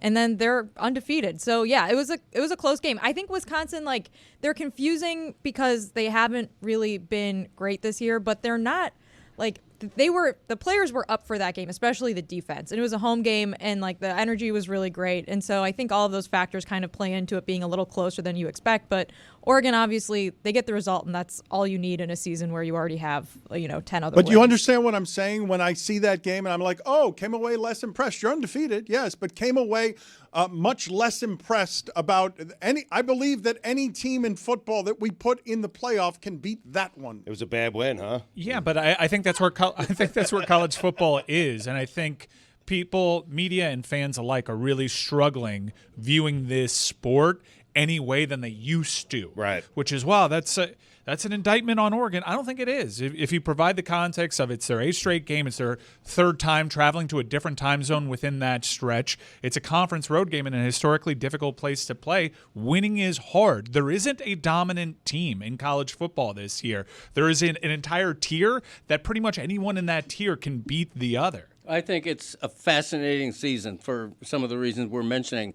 For example, a second-tier team like Miami looks at Oregon barely win, and they're emboldened to think, why not us?